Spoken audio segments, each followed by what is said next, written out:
You want it? You got it. Reality radio done right. No nonsense, real and raw, just like you like it. He's corrupt, he's inexperienced, and he lies. Broadcasting from a broom closet in the Arizona Lotus Studios, it's Beef Vegan Presents.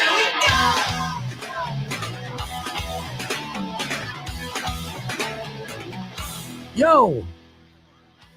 Oh, let me do it while the mic is on. Yo, Beef Vegan Presents.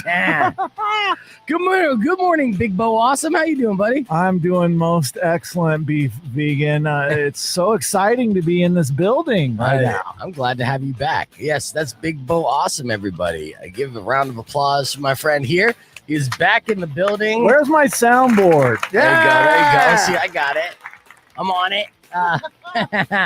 We're going to get to know Bo here in a little bit and remind you who this man is and why he's on the show. There's several reasons why I invited him to be part of the crew, and I'm glad to have him here. We have a huge show lined up for you. We're going to have DJ Lance joining us a little bit later. Of course, Naked News, tickets for Korn and Stained. We're going to do that. Tickets for the Sugar Skulls. But we got a lot of content to go to. And then Lance and Bo are going to play a round of the last word. So right into it, the muck. You get thrown in and be like, okay, now we're going to have you compete to the death. You didn't say that I had to show up and strip down and grease up and do a word battle this morning. Yeah, we start off with word battles. Then we end up with being greased up. So that's how it works today. We're also going to do inappropriate shout outs in a little bit, and I'll explain more on that. But first, yesterday, I went to Nogales, Nogi, as we like to say, to load up at the Pharmacia. Ah, yes. Yes. That's how I stay young. I got the fountain of youth. I have the secret to staying forever young. You want to know what that is, Bo? Forget-me-nows? No, not the forget-me-nows. What is it? I load up on the tea. It's the fountain of youth for the pores. I'll explain. Okay, the tea. Yeah. I'm going to have to guess that's short for, I don't know, ticklers? No, it's not ticklers. Yeah, not ticklers. I load up on the testosterone, right? I get the testosterone gel. All righty. Yeah.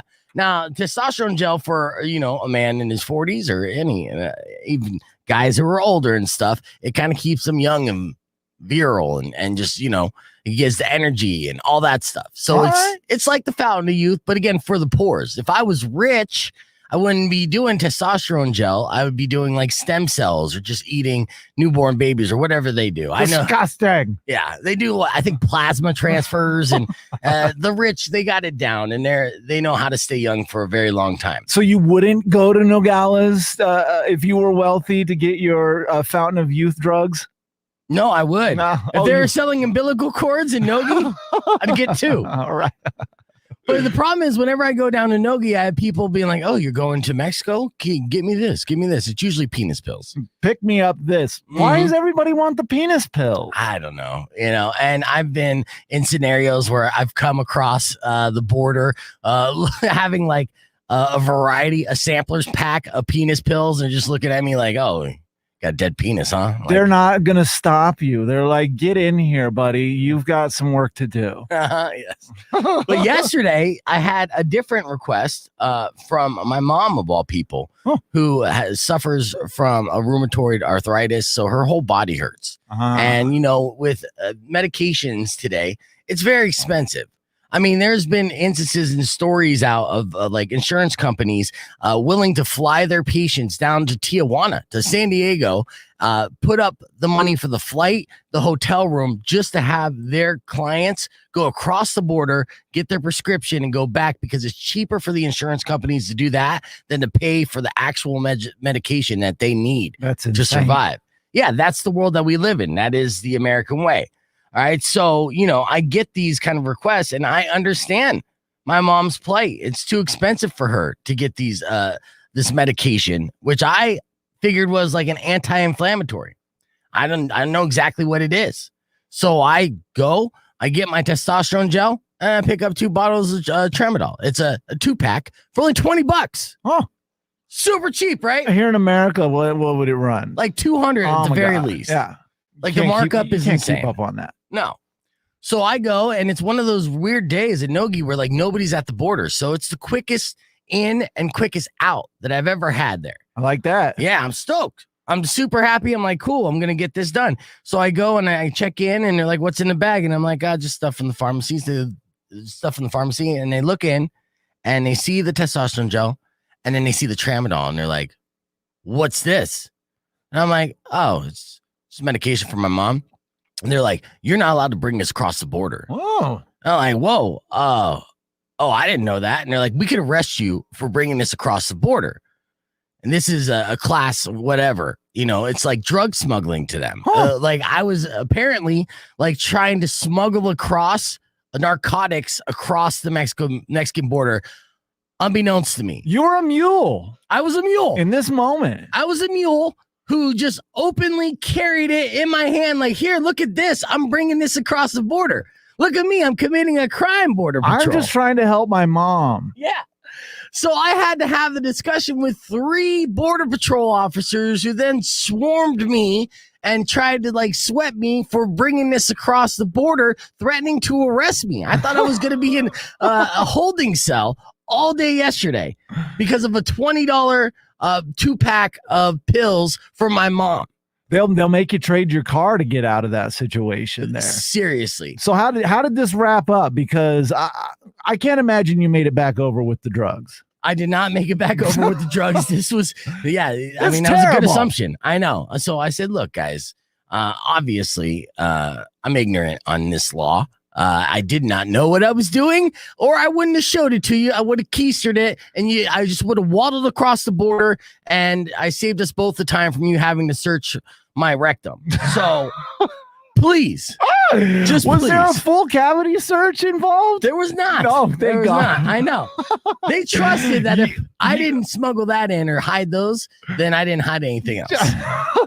I would have used that as a distraction and really hidden the really good stuff. And oh yeah, you're right. I shouldn't be bringing that back. You're right. Let's go ahead and wrap this up, guys. Get me out of here. And then just kind of like clenched and just slowly walk away. Learn my lesson. Oh, I gotta go. God. Well, I'm glad you made it back safely. I'm sorry to hear that you weren't able to get the things needed for your mom, though. Yeah, I know. Well, she's gonna have to suck it up and go through the insurance companies and pay $200 at the very least. I don't even know. That probably speaks to big pharma's control over things like legislation and things like that to begin with. It does. I mean, the fact that you were able to bring one thing back but not the other is kind of like, well. Right, because it wasn't an opiate either. That's why I'm looking at these and I'm like, well, this isn't like Oxycontin. There was a settlement, a $5 billion settlement just went down, I think yesterday or the day before, between Big Pharma, Johnson & Johnson, I saw and that. all those, yes, to pay for the opioid epidemic that, those pharmaceutical companies contributed to and fueled over the last decade plus in this country, destroying us, killing our friends. I've lost more friends to opioid overdose than I can count on 2 hands. Yeah, I've been to too many funerals and I'm too young for that nonsense. I lost a lot of good people who just took one pill too many. Super sad stuff. This wasn't that. No. I wasn't doing smuggling the black tar or anything. So I'm just like, take the damn pills, please. They're yours now. So you can get the penis pills back over also? 100%. You've brought the penis pills back? Well, I didn't have any penis pills on this front. Yeah. I could have though. I could literally bring back like 1,000 penis pills, and they're like, "That's cool, yeah, go bang America." But anything for anti-inflammatory drugs, nope, not today, Junior. You're just gonna have to rub some CBD oil on it. Exactly. Oh God.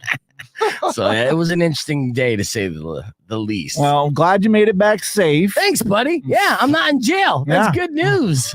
Yeah. I'm glad you didn't have to keister anything in your prison wallet. That would have changed you. Yeah, didn't have to, but I didn't say I didn't want to. That's my bad. All right, we got a great show lined up for you. Roll call time. Make sure you comment on the stream or give us a call, 600 KFMA. That's a number you're going to need to lock into your phone because we are going to be giving away tickets for Korn in just a little bit, around 7 o'clock today on the show. We got inappropriate shout outs coming up next. Don't go anywhere. It's Beef Vegan Presents. Clear. All right, good morning, everybody on the stream. And Bo, if you want to get on Facebook, you'll see the stream and do the comments and everything else. And then we're going to do a roll call with everybody.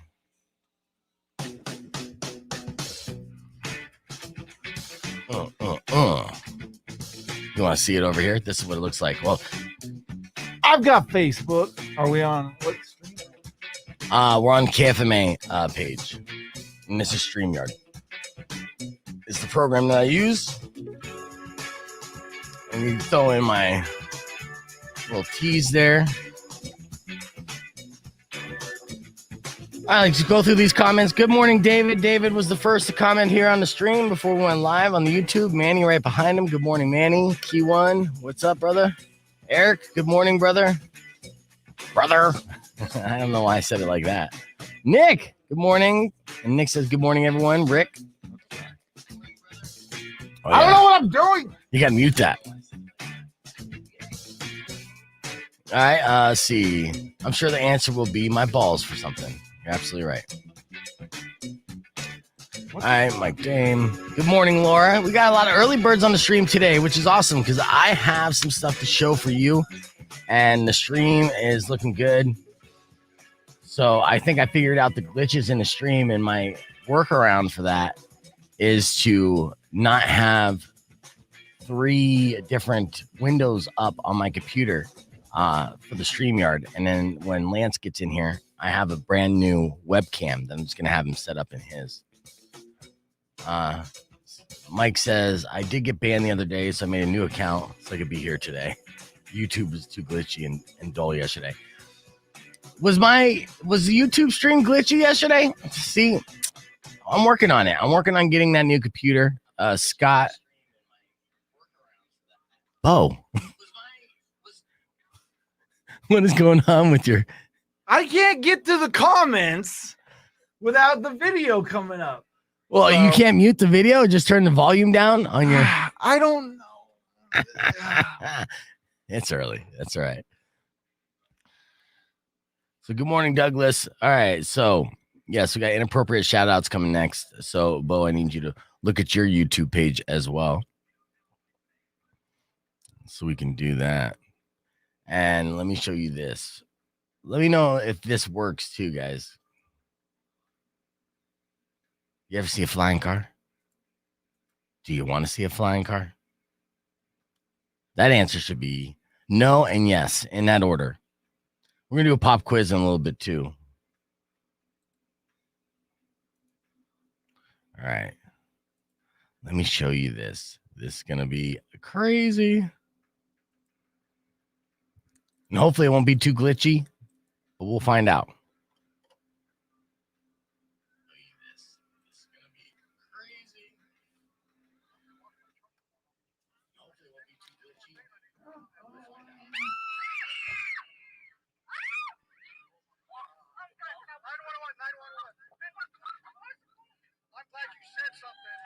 Did you see that? You see how that came out of nowhere? Get over here, Bo. I'll show you this. Hold on. Let me Okay, so the situation is very simple. Just a guy and his wife driving along on the highway, riding on the highway. And then this happened.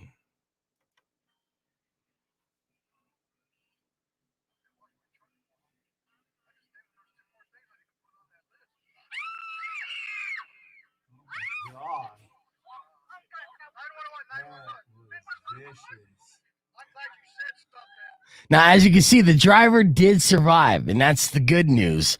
But yeah, out of nowhere, Dukes a hazard through the air. Look at this thing. Woo!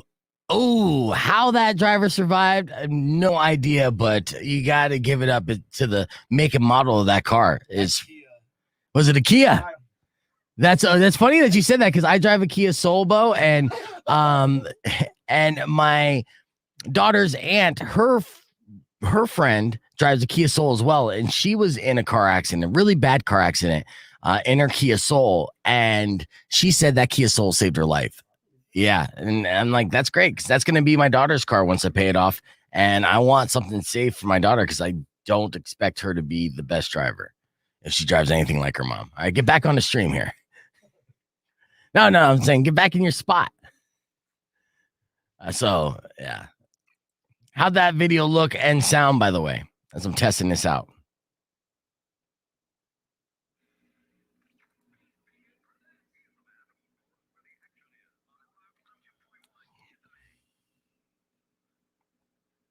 Okay, good. That's good to hear, Mike. So yeah, we're gonna have videos like that. Well, not people almost dying in videos all day long, but we are gonna have a bunch of different fun videos that I could share with you today on the stream. That's a stream exclusive. Also have a story that is crazy that I saw. It's titled Planet of the Scrapes. So I'll give you a little tease right here. Apparently global warming is so bad that for the first time ever, scientists have spotted chimpanzees ganging up and killing and eating gorillas in Africa. This is the very first time that this has ever happened, known to man.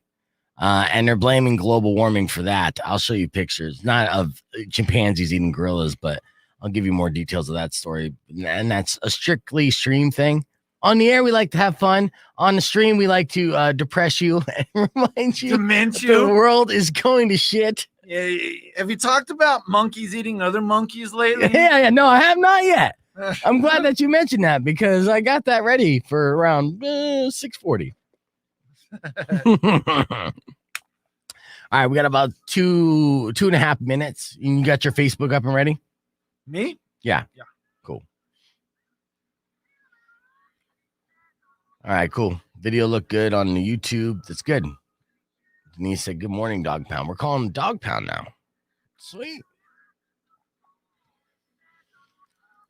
All right, cool. All right, give me a second to reset. Chat amongst yourselves. We're going to be back here in less than 2 minutes for inappropriate shout outs.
All right, 10 seconds.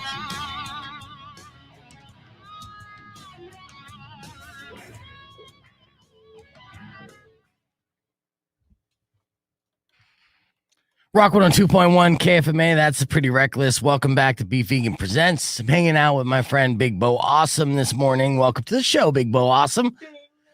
Now, is my mic even on? It is now. All right. Sorry, I didn't mean to It's do all that to good. you. Now, this is the first appearance of Big Bo Awesome, but not the last. We've been talking for the past couple weeks, trying to clear up his schedule so we can get him on weekly at Thursday mornings, and here he is. Yes. And Bo has a long history of doing radio here in Tucson, specifically on Rock 102.1, KFMA, so you probably recognize him if you've been a longtime listener of the station. Also still does radio to this day. But yesterday, he was announcing that he's going to be a part of the show, and he basically did a shout out on Facebook for people that follow him to give a shout out back so we can shout them out on the air. Did you not? I did. And here was my thinking in all this. In all the years that I worked over here, I didn't do enough shout outs. Yeah, a lot of people. I actually known a lot of DJs who've come and gone, and they've always regretted, in hindsight, not shouting out. That was my big regret. Right. And you know what? We're not going to let you walk away with that regret today. We're going to do the shout outs, but we got to make it a little, a randy. So I'm going to do some inappropriate shout outs. Wait a minute. Wait, back up. Did we just go European? We did. We're going to go Randy on this one? All right. Yeah, excellent. You didn't know I had that in my repertoire, did you? I do. So I want you to go through your shout outs here on the Facebook page, and I'm going to shout them out as well, piggybacking on your shout out, but a little inappropriately. All right. Let's get it started really quick. Yes, please. One Danny Cutler, she said, "Oh my God, I'm just going to cancel my show tomorrow morning so I can listen. LOL." Oh yeah, Danny. Shout out to you with your gallon milk jugs. I want to scream into your cleavage just to hear the echo. Echo. I bet your milk does a potty good. Cassandra Diane, she just said, "Whoop, whoop," fire emoji. Oh yeah, there's fire. There's definitely fire down below, Cassandra. You know you can't spell Cassandra without ass and raw. Because when I see your ass, I raw. Jesse Rosales says, "Awesome, man." Oh, Jesse. That's a dude, right? Absolutely. Oh, yeah. Jesse's cool. Shout out to Jesse. Bren Parker says, "Now we're talking." And Bren also wants to hear some old school Beck. Oh, I got some Beck for you for sure. But Bren, I can get into Bren and out, shake it off and back in again. Shout out to Bren. Oh, yeah. I like to make things creepy. And so there's some inappropriate shout outs. Thank you guys for commenting on Bo's page. Yeah, I feel uncomfortable now. You should. Thank you. I'm more impressed. I was like, oh, Cassandra, I never knew that you can't spell Cassandra without ass and raw. Look, check you out. Those are two things that I consider to go hand in hand. Oh, very awesome. All right, we got more coming up next. A California law makes it legal to steal. We'll tell you all about that in a segment we're calling maybe that was a bad idea. Next on Beef Vegan Presents.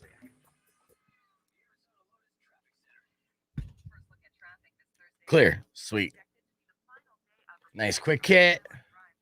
It's a nice quick hit. And let's see where we're at here. Okay. You know where it is. Yowza. What I'm disappointed in is no fresh pot of coffee fired up. It's in the thing. Well, I buy my own. Do they still do traffic and everything? They do. Yeah, it's Riley. Riley does the traffic. Yeah.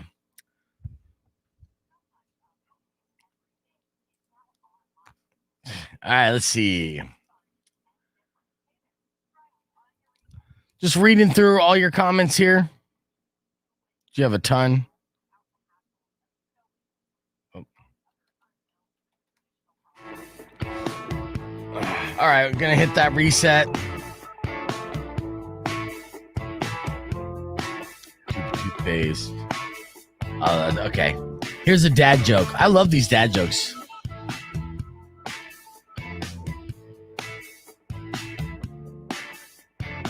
All right, what musical instrument is found in the bathroom? A tuba toothpaste. But Can you guys up Nick's dad joke? Do you have a dad joke you could share on the stream? I want to see it. And good morning, David.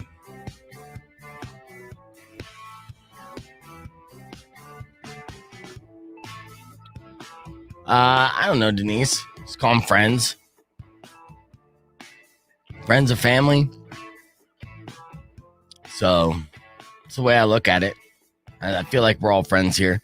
So I don't have an army or any of that.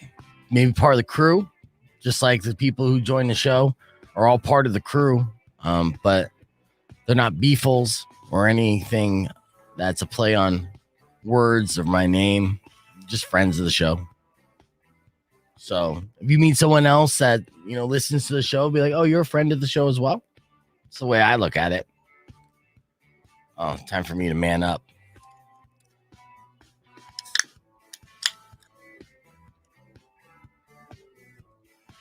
All right, let's go to the phones. Rock 102.1, who's this? Hi, this is Diane. This is Sam? This is Diane. Oh, Diane. Good morning, Diane. Good morning. Is this beef vegan? This is beef vegan.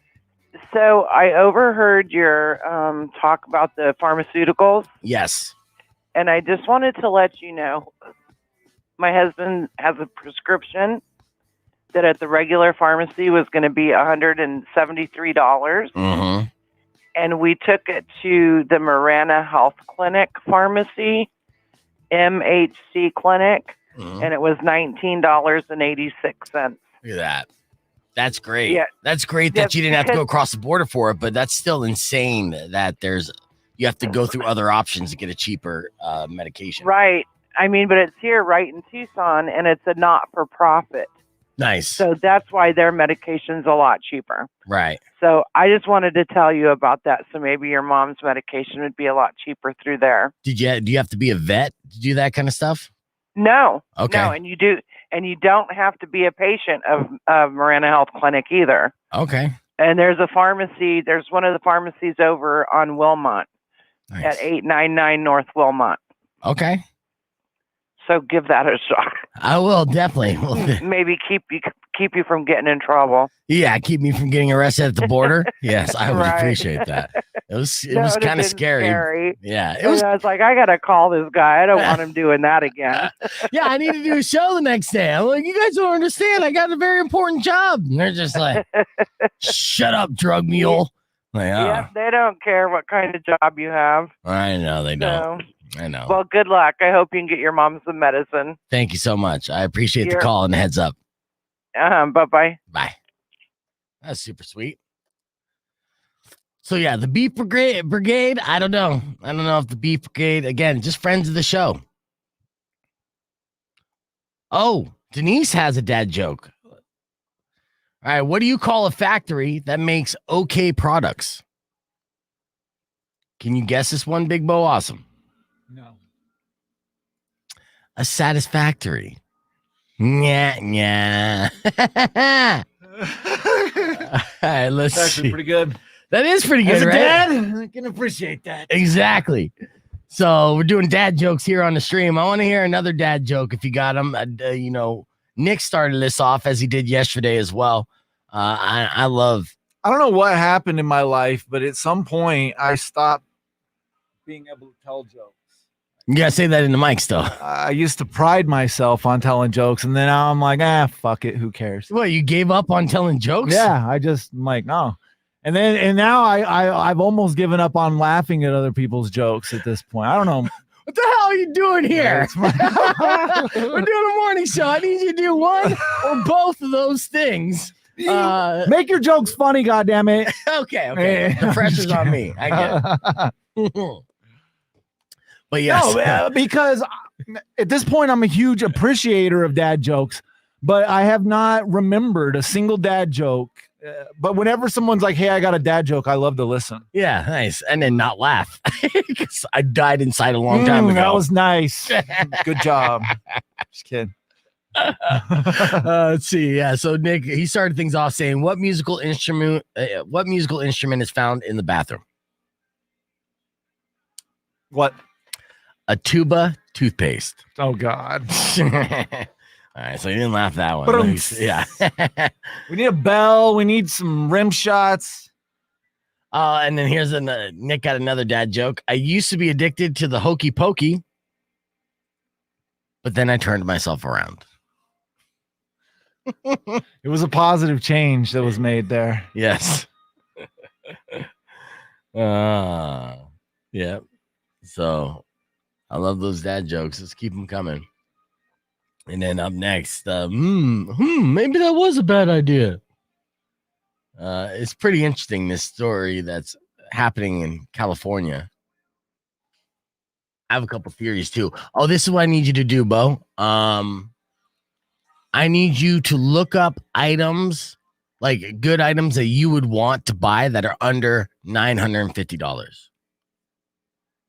Oh, I know the headphones are throwing you off because the headphones only feed the program. Scott's supposed to change that on the board to where I could feed in the different audio. Just know that we're still broadcasting on the stream. But yes, if you could look up items that are under $950, like flat screen TVs, nice stuff that you would want to buy. Under $950? Yeah. Give me a handful of stuff that you would want to buy for under $950. I'll explain why here in a minute. It will make sense. Promise. You hear me right now? I can hear you. Oh, yeah. Not in the can. Yeah, okay.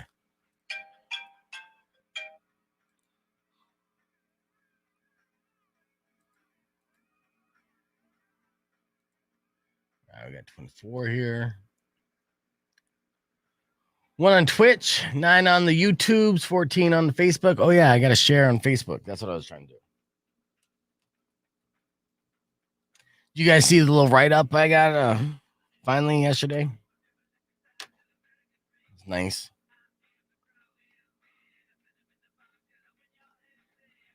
All right, Nick says, what do you call a magic dog? A magic dog? Yeah, magic dog. What do we call a magic dog? I'm glad you asked, Bo. You call them... Oh, he didn't respond with that yet. All right, what is it? Come on, Nick. It's all... Comedy's all about the timing.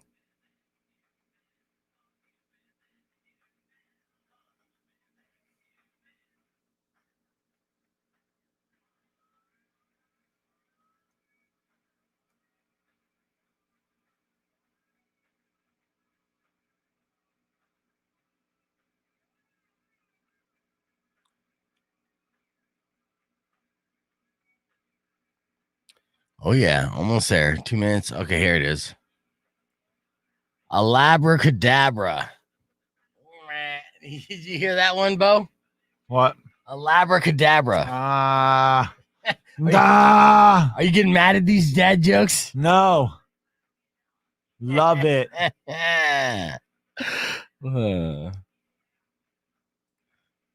right, if Facebook is glitchy on your end, I'm going to try to fix it on my end. I don't know what I can do to fix it, but to find out.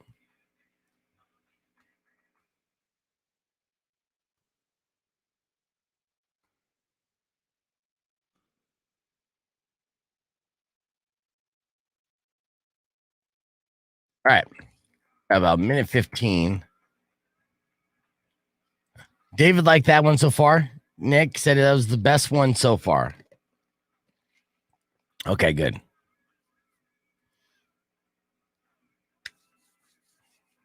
Oh, yeah. Doing phone sex later today for those Korn tickets.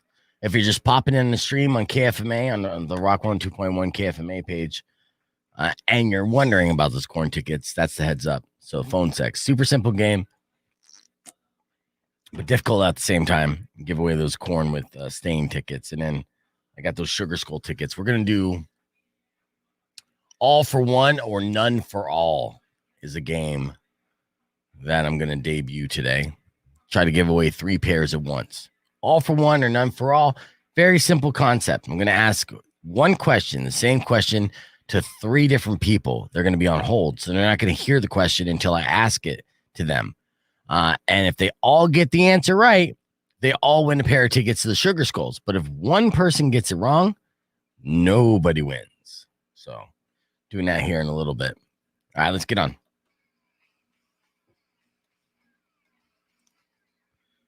Rock 2.1 KFMA. Here's a segment I'm calling, maybe that was a bad idea. The reason why the segment's called that is because just the other day, 2 thieves brazenly strolled out of a TJ Maxx with armfuls of clothes. And this has been happening in California, all over California for the last couple of years, and it's getting worse by the day. LAPD says that the criminals are winning, and it's all because of a new law that classes theft under $950 a misdemeanor. Now, wrap your mind around that, Big Bo Awesome. Under $950 if you steal anything, and you work in a retail store, you work in a grocery store, so there's a lot of valuable items there. They could steal $600 worth of stuff, walk out, and that would still be considered a misdemeanor. But okay, talk to me like a normal person. I have no idea. Is a misdemeanor bad? Misdemeanor is not as bad as a felony. So a misdemeanor in most situations is a fine, no jail time, no probation. So, it's essentially like a written warning. But what I'm asking is was it a felony before to steal? Okay, all right. So here's how it breaks down. This law passed in 2014. Now, 2014 is a long time ago. It takes a while for the word on the street to get out, but it seems like now it's the perfect storm. It's expensive to live in California. B, of course, the economy, you're not getting the living wages that you could earn to live in California. And C, now people know that you can get away with theft up to a certain amount and not really get in any trouble for it. So before, if it was a felony, you're risking like a year or two in jail, bare minimum first offense. And if you do 3 little like shoplifting sprees and all 3 of those are felonies in California, it's 3 strikes, you're out. That's life in prison. So there are repercussions, but a misdemeanor is like getting a speeding ticket. It's a minor inconvenience. It costs money, but if you're getting away with stealing $900 a pop, then you're bringing money in to where you could kind of pay that. Now, I'll give you a couple more examples of how this is affecting businesses in California, because it's not just Los Angeles.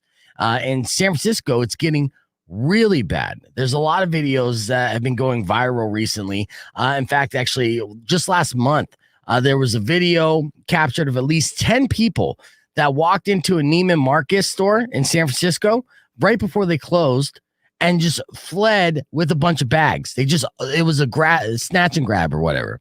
Or grab and run, snatch and run. I don't know what it's called. I'm not a criminal. Smash and grab. I only smuggle drugs across the border. I don't steal. But a smash and grab. They literally smash the counters to grab the bags. And I think they planned it out to where they grabbed 2 or 3 bags each, so they would not grab over $950 worth of stuff. So if they did get caught, it would not be a felony. And so that Neiman Marcus store was victimized. Now the Targets in San Francisco, because of all the shoplifting, they decided to close all their stores at 6 p.m., 4 hours earlier than elsewhere in the country.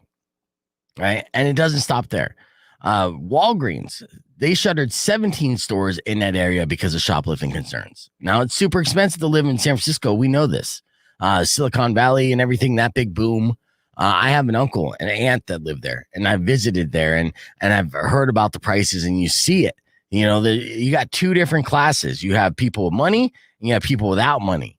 The people without money are kind of sleeping on the streets, and they're all around there looking for money. And then you got the people with money who are being bussed in and out of Silicon Valley and driving up the prices in the neighborhoods. It's a weird setup in San Francisco. It's across the board though, and it speaks to the overall health of our economic situation across the board in this country.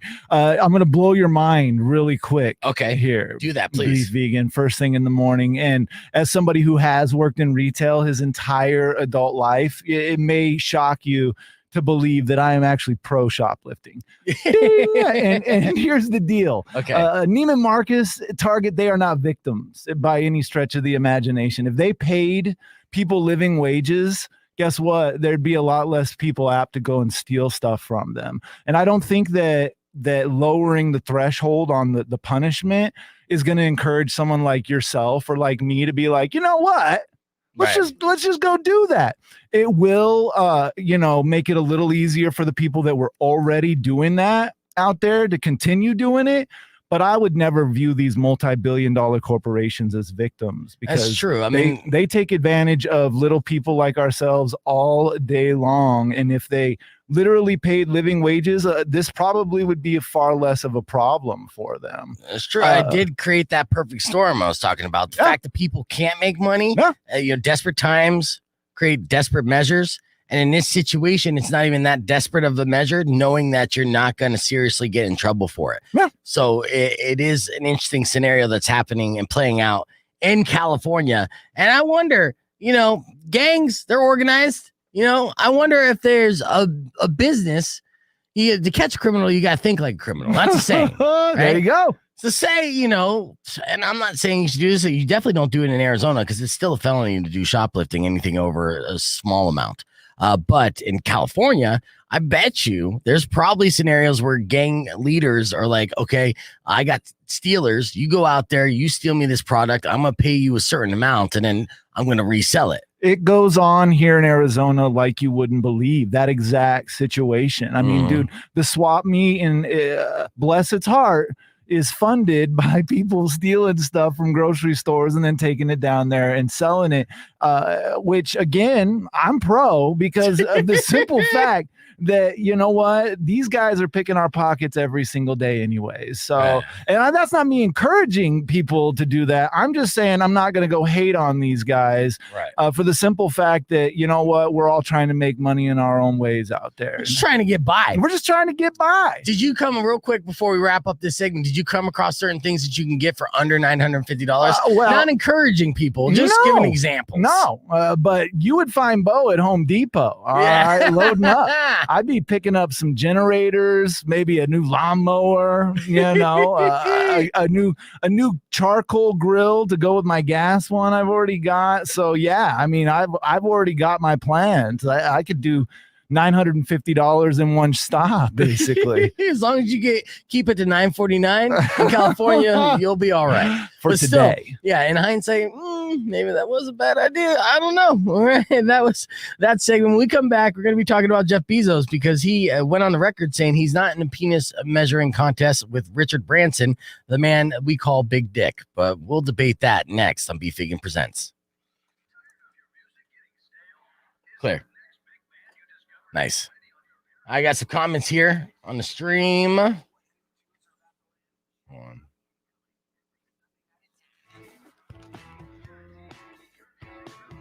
Let's see. Manny said, Class 1 misdemeanor in Arizona carries the possibility of 180 days in jail. Class 2 is 120 days in jail. Okay. Class 3 is 30 days in jail. Speeding ticket under 21 miles an hour is civil. 21 plus is misdemeanor. So just some legal stats for you. Yeah, and Anthony says, I'd say don't make the thieves out to be victims, though. Yeah, I mean, I understand that argument as well. David says, LA steals everything. Sports teams, movie stories. They're just following their examples. Wow. Morning, Mecca.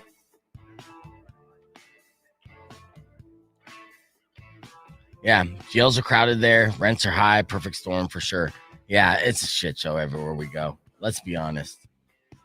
It's very weird. But it does seem to me like the word on the street got out that, initially when this first law passed, I'm sure some people paid attention to it, but I think it took a little bit of time for the streets to catch up and say, you know what? You can actually get away with this.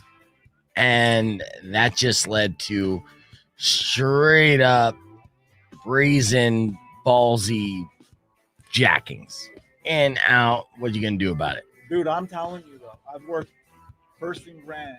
Mm-hmm. Speak into the mic so they can hear you. For 20-something years now, dude. And I've seen the systematic, like when people are coming in and systematically stealing, for instance, the Tide Pods. You're like, Yeah. what the fuck is going on with Tide Pods? I know, that's so weird. And that so they would then, do as that. it turns out, those are a real valuable item because the markup on them down at the swap meet is great. You know what I mean? And That's why they lock them up. yeah. I thought it was because of kids eating them. No, do you see what I'm saying? And so Yeah. it has been systemic. That Walgreens right there at First and Grant closed because there was a day where somebody walked up with a truck, took every piece of cosmetics they had. In the mic. Yeah. Took every piece of cosmetics they had, and nobody in the fucking store stopped them. Right. And they were just robbing the place.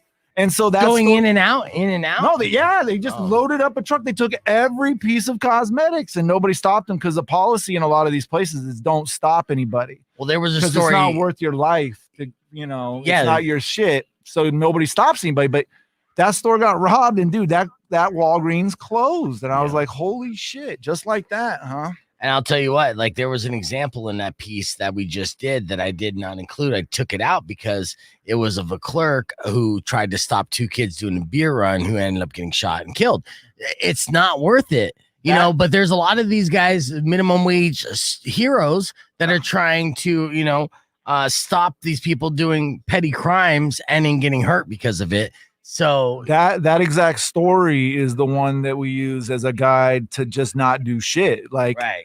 The story goes that the store manager followed out a young man who was stealing a 12-pack of beer. Right. The young man, when was approached outside, turned around and shot the store manager. The store manager died. Right. So with that being said, is that $17 pack of beer worth your life? No, because it's not even your fucking stuff to begin with. Right. So that's where I just go, let them have it, let them walk. You know what I mean? And that is actually policy. I wasn't kidding when I said I'd go to Home Depot. The policy at Home Depot is if I load up a flat full of shit, you're just going to watch me walk it out the front door and load it into my car, and nobody will stop you there. Wow. And the policy is that, you know what I mean? And so, yeah, it's pretty wild out there. But like I said, working in retail last 25 years, I've seen it, and it is systemic, dude. It is. There's poor ass people that will come into my store at First and Grant and steal stuff because there's someone out back willing to give them $10 a package for it. You know what I mean? Because they're taking it to the swap meet and selling it for $15 a box or whatever. You know what I mean? Yep, doing the markup. Yep. So yeah, it's wild how it all kind of ties together. But again, these companies, they create a part of the problem as well. I definitely wouldn't say that the thieves are victims by any stretch, but I definitely would say that the companies themselves play a role in this overall deal. And to be honest, like Fry's, for instance, seems comfortable with they've got it folded into their accounting. You know what I mean? What you steal is a part of our business model. Right. Yeah. They make that up, but that's a part of the markup right there. You know what I mean? When you're marking up GM items, general merchandise items, 75%, part of that markup is to account for that some of it's going to be stolen. But that's the problem. So the people shoplifting is affecting everybody else, the consumer, not necessarily the business. The business still protects themselves by marking up the price, but the lower prices that we want and need, we don't get because other people shoplifting. So, it's a vicious cycle. Well, yeah, if we're going to continue talking about that, I mean, at the same time, we've in America lived under that idea that, well, people steal stuff, prices got to go up. Reality of it is that these CEOs are making $1.5 million every 4 fucking months. Right. And the threat of not making that is what propels them to go, let's go ahead and jack up the price on the diapers because people have been stealing that shit, and we want to make sure we get our nut at the end. Right. And again, yes, you and I end up paying for that, but it's mostly so that these CEOs can continue netting millions of dollars every couple of months. Right. If they took a little L on that, then a lot of this would level out, and we wouldn't see as much inflation. Right. On that. But yeah, it's like I said, I've literally worked in a grocery store for more of my life than not at this point. That's a fucked up thing to say, but that's where I've been. You're a pro though. You're a butcher, you know? Yeah. So that's a career. Dude, it is provided for me in ways that like people would have no idea. If they had any idea the perks that I get from working in the grocery industry, they'd shit their pants. Right. I get paid well. I've got paid vacations. I've got health insurance that covers my whole family. You know what I mean? Like eye, dental, health. It's pretty good. And you know how to cut meat. And I know how to butcher up a cow. Send it my way. Yeah. And so when you get meat at the butcher or whatever, you're only bringing home the best cuts. Yeah. So when you eat like a king. The choicest. Yeah. I'd actually probably need to get advice from you when going to the butcher, certain things to say and not say. I do pay attention to your Facebook page. I have seen a couple examples. I can't remember off the top of my head that made me chuckle and be like, okay, make note not to say that at the butcher. You know? Oh yeah. Yeah, no, I don't know. People would be surprised at what they can ask the butchers to do. I always thought about writing a book about saving people money in a grocery store. That's not a bad idea. Money, my lazy ass is like, nope. Yeah, it's like it's a good idea. I'm not gonna do it though. Let's go do radio where you don't have to write anything down and not make money. Right? And not make money. That's what I always said. I said, you know what? The only way I'll ever go back to KFMA is if they don't pay me nothing and they let me work in that fucking broom closet. Yep. Well, welcome back, buddy. I met your demands. All right, we're on in 6 seconds. Rock 102.1 KFMA. This Red Hot Chili Peppers. Oh, yeah. A little band you may have heard of. I played once or twice here on this station over the years. Love them. Yes. Okay. So I want to talk about this. I'm hanging out with my good friend, Big Bo Awesome, which is actually, when's the last time you were on Rock 102.1? It's been a couple of years, right? It's been a couple of years. Yeah. I'm one of the few people I know that left this place amicably. Yes. Where I could walk back in here comfortably and not feel awkward about the whole deal. But yeah, it was God, I want to say 2018, that fall. Yeah. Oh yeah. So it's been a run. But when you were working on KFMA and Rock 102.1, how long was your run? I had a couple different stretches with the station, to be honest with you. I was here at one point. And then I ended up leaving because of a management issue. And then when Larry Mack took over, I ended up coming back. All in all, I'd say I've been in and out of the station for about 15 years, to be honest with you. It's like coming back to an abusive relationship, right? You're like on and off. Like, she doesn't treat me right all the time, but I love her. I love her. Even when she tries to charge me for the chips in the break room, I still love her. I noticed they took down all that charging in there. Are they charging you guys for the chips in the break room? Oh, yeah. Still? Absolutely. Oh, my God. No, but it's great, though. Well, then I shouldn't eat this bag that I've got sitting here then until I pay for it. Right? It's on the honor system. Oh, so, okay. Yeah. Here's a fun fact about our honor system that they implemented a couple years ago. Never once has the till matched what was taken from the commissary. Never once. It was never over. It's always under. You mean to tell me that people in radio don't have enough money to buy the snacks in the break room? Yeah. I doubt that. Right?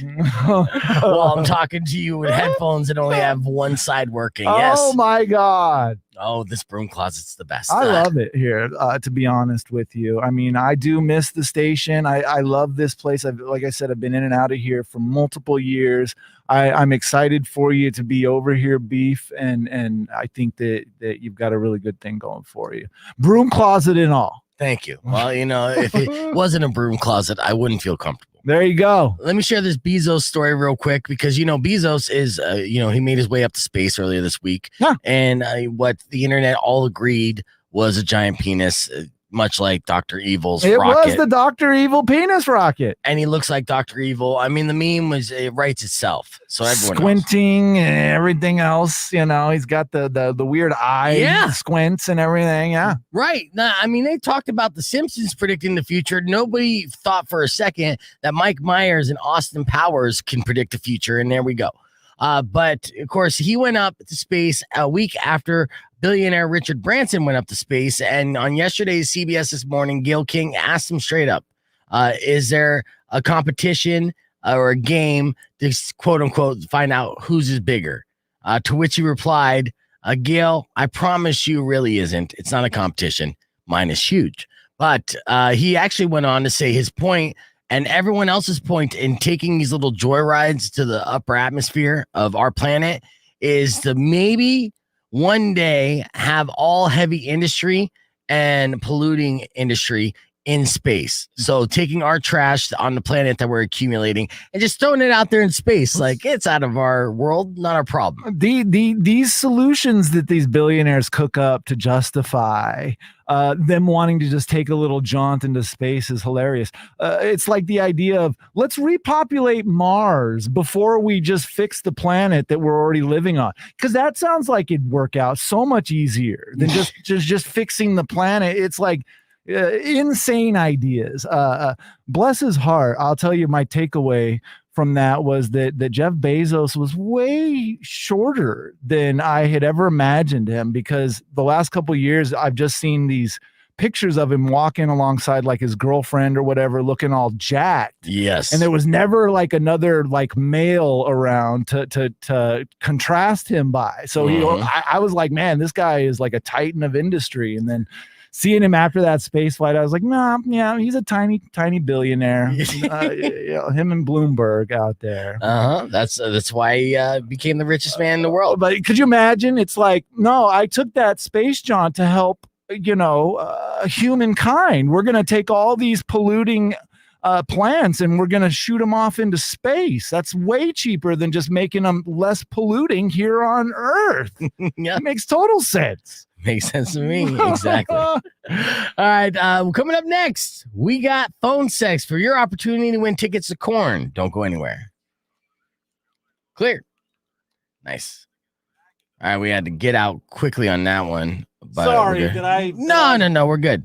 We're good. And I'll do hand gestures, but we're right on time. So, yeah, that's why I didn't expand on that. But I thought you had a good point on there. Cool.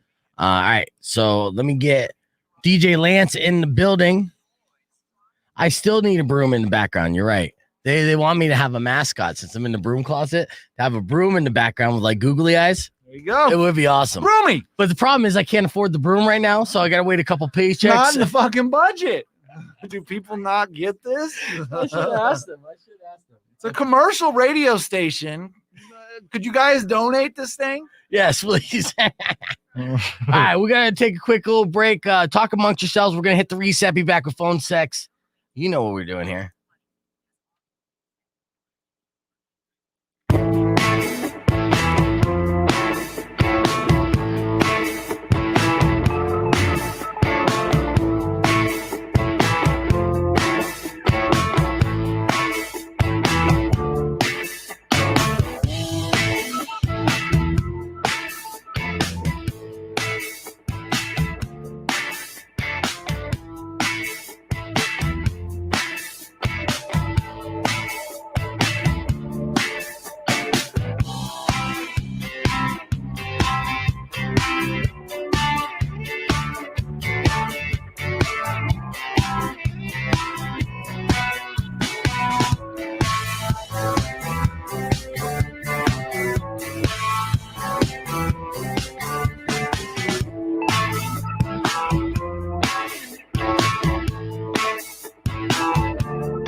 Gotcha. It's double filmed.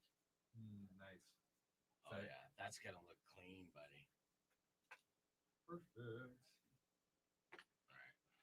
And then if I Talking I'm gonna about. set up like around here. I think I forgot to bring my what's it Cans? called?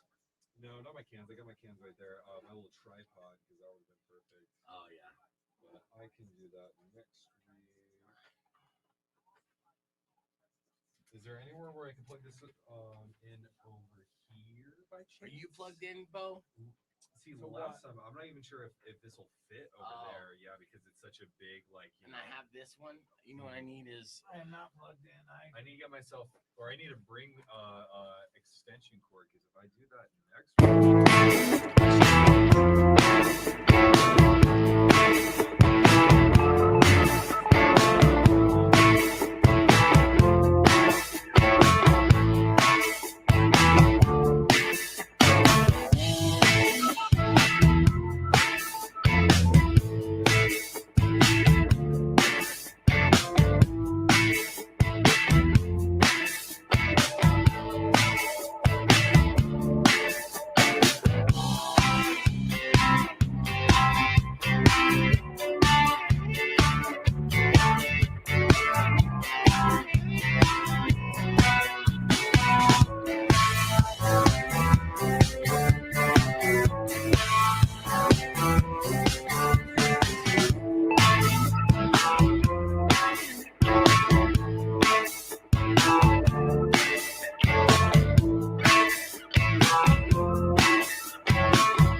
all right. So I'm gonna invite you.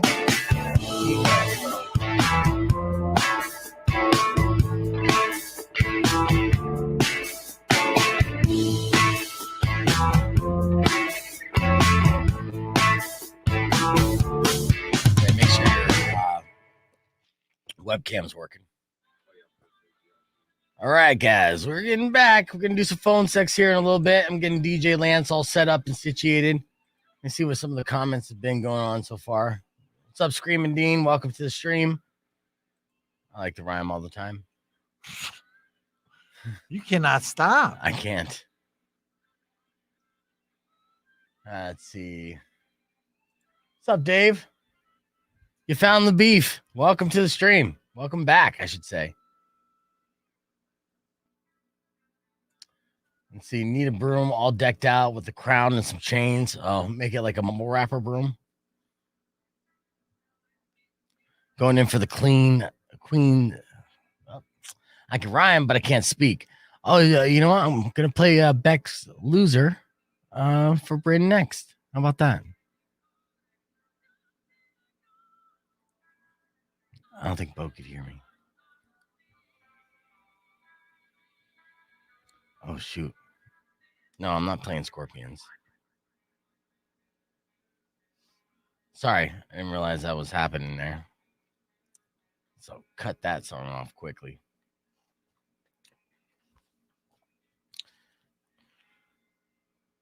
All right, did you get that invite? Yeah, I sure did. I'm trying to give it Mic / cam. Well, I mean, I guess you're going to be routing the mic, but I'm trying to give it camera access right now. Yeah, give it camera access. Yeah, don't worry about the mic. Yeah, You're gonna mute anything out anyways. for sure. Yeah. Let's see. All right. Well, I got 3 minutes.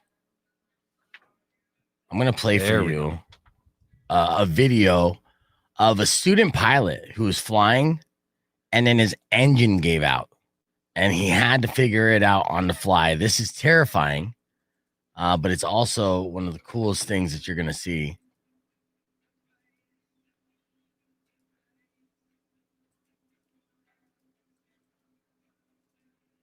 So let me set that up for you real quick.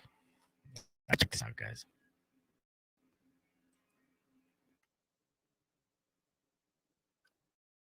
All right.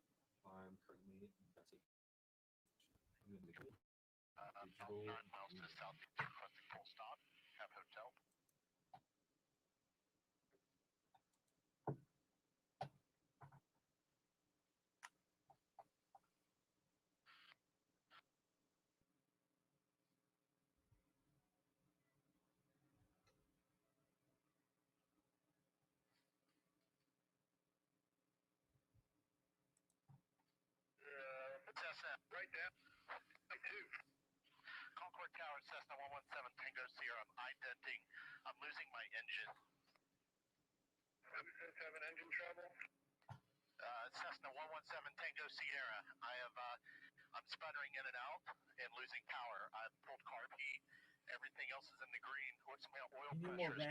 bro. I mean, all the RAM. Is it lagging over there, or is that just on my end? Let me check mine. Yeah, mine's a little choppy too. It's probably mistaken.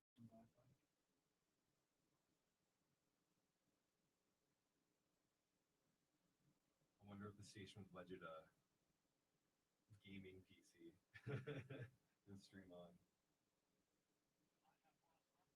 Probably not, but I could always help. It's the way to go. Exactly.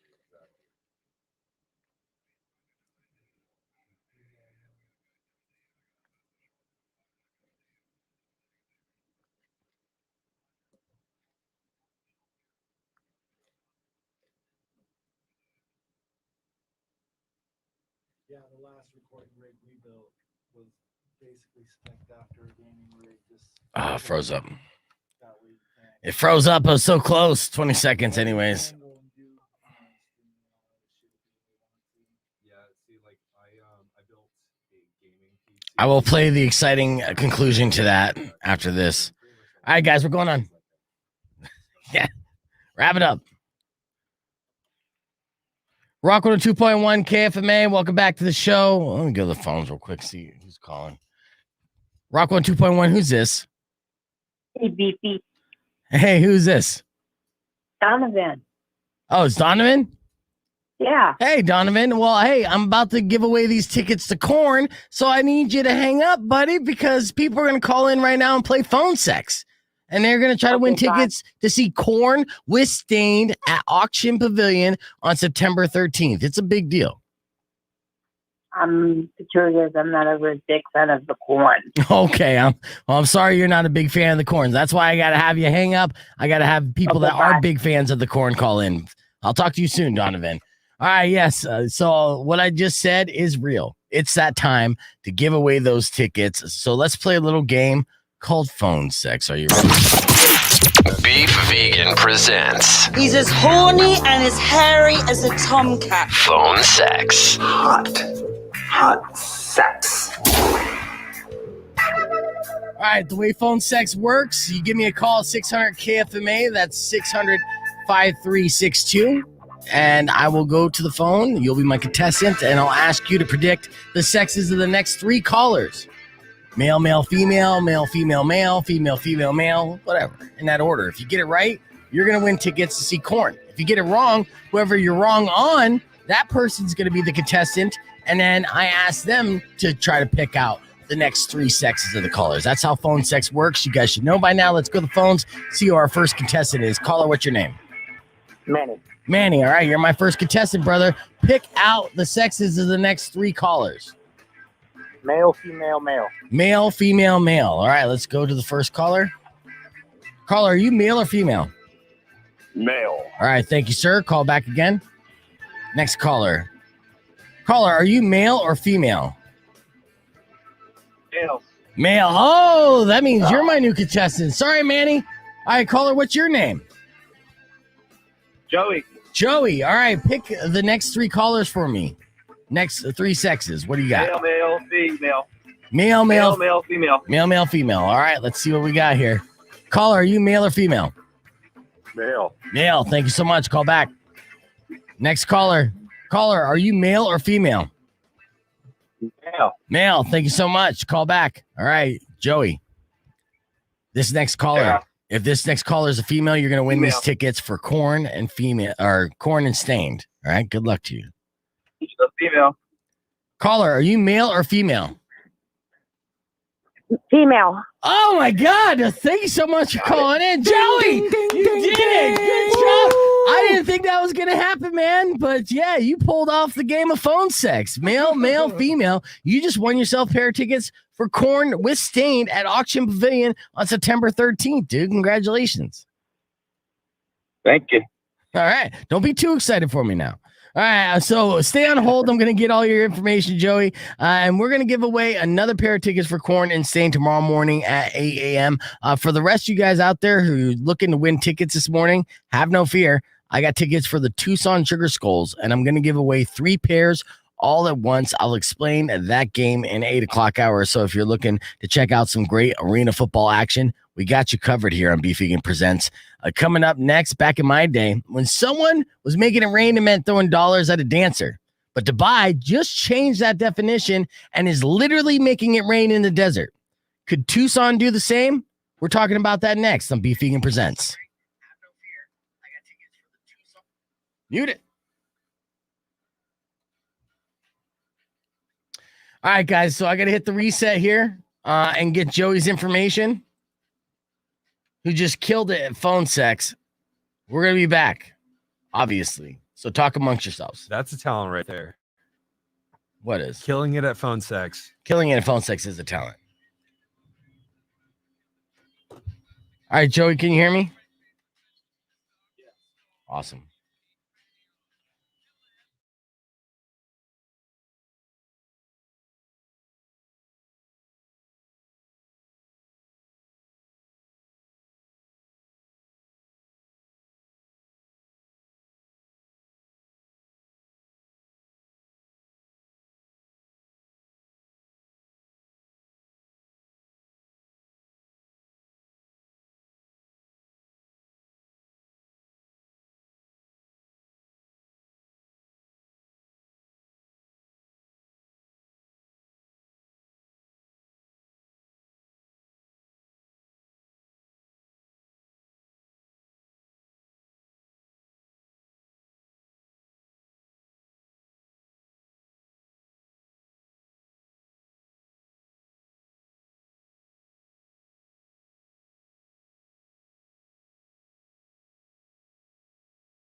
and is doing his stuff. Okay.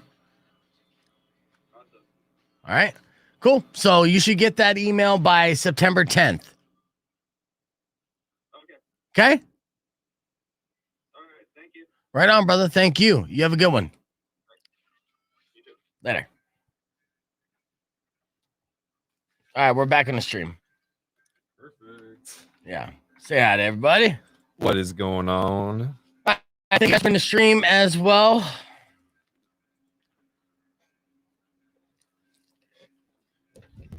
All right, so what have you been working on, Lance? You just came back from San Diego. How was that? Oh man, music festival? that was a blast. Yeah, I went and played at this this venue called the Courtyard. It kind of was like the Box Yard. Have you guys been to the Box Yard downtown? Yeah. Yeah, with the shipping containers. So it was very similar to that. The promoters are all like they're all artists. They made a set design that looked like a coral reef, and that was a blast, you know. Also got to go swimming for a bunch, and yeah, and that's pretty much it. Yeah, wasn't a whole lot to the trip. Got a DJ and kick it and make some money and make some shmoney. Yeah, that was the most I've ever been paid for a set. Oh, that's awesome. Mm-hmm. So nice. So and then they booked you from Arizona, so you came in as like, you know, a special guest set Pretty by much. Lance Fairchild, huh? Yeah, I think so. I'm usually a big fan of there being like, you know, like a local, like some local openers and such on a lineup. But with this one, it was pretty much like I don't think that there was anybody like who played who was from San Diego. There was a couple people from LA, one person from San Francisco, and then I was the only one who was from out of state. So that was pretty dope. That's a good way to build it. What have you guys been up to since I've been gone? I haven't been staying up to date with the Tucson news. I feel like every time I go on a trip, even for like a couple days, like Tucson gets flipped over on its head. No. Yeah. Everything's been safe. Yes. Everything's been safe. That's good. I'm yeah. glad to hear it. Any word on the street, Bo? Anything's been going on in the streets of Tucson? No. Shit. It's been the same stuff. I'm so out of touch with the streets. Come on now. You know, the last time I went to California, there was a Speedway gas station that popped up overnight next to my house. I've been seeing these things pop up left and right. I'm over there at Camel and Prince, where there's two of them. There's two of them right across the street from each other. Yeah, they purchased both gas stations on the corner there, and they every time I see two gas stations across the street from each other that are the same, I feel like there's like a little bit of like a territory war going on. I get scared. They like, don't I lock care. my doors. It's great though to be like, oh, I'm not going to the one across the street. This is the good gas station. This one's more convenient. Yeah. I wonder if the employees of the gas station have the same sentiment. Like they wish they worked across the street. Mm-hmm. Yeah. Like, man, the customers over there are so much hotter. It's weird too, because one was like a Shell, the other one was a Texaco, and it's like, yeah, I know what you're talking about. Yeah, you see that with Circle K's a lot too, or the Circle K's on up on Cortera Farms. There's yes. two Circle K's that are diagonal from each other. Yep. Speaking of diagonal, you know what's something that I saw in California that I thought was mind blowing? 15 seconds, make it quick. Diagonal crosswalks. What? Mm-hmm. So Japanese. Very Japanese. That's weird. That sounds like, you know, I mean, I guess that's quick. Gets things, you get across the street quicker. Mm-hmm. You don't have to go. I like it. Rock 102.1 KFMA. We just learned about diagonal crosswalks in California. They're Apparently, the future. So progressive. Very progressive. Very Japanese. Yeah. So instead of going across two crosswalks, if you have to make it across the way, you could just walk literally across the intersection. Prioritizing the walking person. I like that. Pedestrians. Yes. Yeah. I mean, that's catering to fat people, though. Lazy people. You got to get your steps in. You know, it's actually better for you to take the two crosswalks as opposed to going diagonal. But I guess it is the future. And that does make sense leading into this segment called Making It Rain. As I teased before, Dubai is literally making it rain. Have you heard about Dubai's cloud seeding technology in the past, Bo? I don't know about their cloud seeding technology, but I do know that everything they're doing in Dubai is about the future. So whatever you're about to tell us, I believe. This is going to blow your mind. Lance Fairchild's with us as well, and it's going to blow his mind as well. But for years, they've been able to create clouds. Okay. It's called cloud seeding. It's something that I think other places do around this country as well. The idea is planes go up there, they seed the clouds and they make and grow clouds. Now, Dubai has been trying to turn that desert area, which is super hot. It's as hot as they get here in Arizona, but it's more like Death Valley hot, right? Their summer average is about 122 degrees. Dry and hot. And then they're wearing a lot of clothes too. So it's just very hot, but they're rich. So they decided years ago, why do we have to deal with the hot if we're rich? We could fix things. So they started with the clouds, and they even built like a large mountain. And the reason why they built this large mountain, it's an artificial mountain. It's the largest in the world that's an artificial mountain. And they did it because the clouds kind of go around the mountain and it creates rain clouds. But that's not how they made it rain. They came up with better technology for that, and they've been doing it all summer long. What they're doing is they're sending drones into the clouds, and these drones release an electrical charge, which then creates the rain. It makes the moisture stick together, and then when the moisture is heavy enough, it drops like rain, and it's been pouring down in Dubai. They've been making it rain. It's producing downpours all over the region. So they even seen waterfalls on the side of the road, starting to form. And the technology uses that drone to release the electrical charge, as I just said. And when the drops merge and are big enough, that's when they fall as rain. That's what one professor said who came up with this technology. And this is huge. It's huge, but I'll tell you something about this whole Dubai thing and recreating. It's like if you look at pictures of Dubai right now, go online, look it up. It is one of the most futuristic cities I've ever seen. Yes. But what you'll have to notice in every picture you look at of Dubai is there's nobody there. It's too hot to be on the streets. It's too hot. And so they're making it rain. They need to make it snow in Dubai to drum up the interest. Whoa. All right. Because I'm telling you, look at the pictures. It is a phenomenal looking city. I want to go there. Yes. But I have a feeling when I get there, no one else is going to be there. Right. Unless they continue to make it rain or snow or do something. They're on the inside, but you can't have snow without rain first. Okay. So it goes rain first. And then they will figure out a way, Bo. I mean, if they're at this point where they're building artificial mountains and cloud seeding. They have artificial islands all Yes. over that area. It's insane. Yes. Everything that they don't have with natural resources, they're creating. And they found out that if you have enough money, you can create these things. So in the future, are we going to have a rainforest in Dubai? Are they going to be able to turn an arid desert that's been for centuries just a dry, hot climate and turn that around into like the Amazon? Do it. Possibly. And will there be like repercussions or ramifications because of that, turning that region into something it shouldn't be? Will that cause a ripple effect and make an area that's normally like nice and rainy into a desert? Greenland becomes the next Dubai, basically. Right. Yeah. There's so many questions here. But I also asked, if Dubai is doing this, then can Tucson do this? Obviously, we're having a good monsoon season. We don't need to build an artificial mountain because we have Mount Lemon already, right? So all we had to do is seed cloud or cloud seed, and then send a drone up there, juiced up, and electrocute those clouds, and boom. Stop it. I don't want that in Tucson. Stop it. You don't want We could that? have a second monsoon season. Stop it. Yeah, I want a monsoon season in the fall. I want it in the winter. I want it year round. Let's turn this place into like Seattle. Oh, it's too scary, Beef. Stop. Yeah. Well, don't worry. Luckily enough for us, Tucson is way too broke to be able to afford the technology. Thank God we don't have Dubai money. And we never will. So that's the good news, everybody. We'll be back with more Beef Vegan Presents. Clear.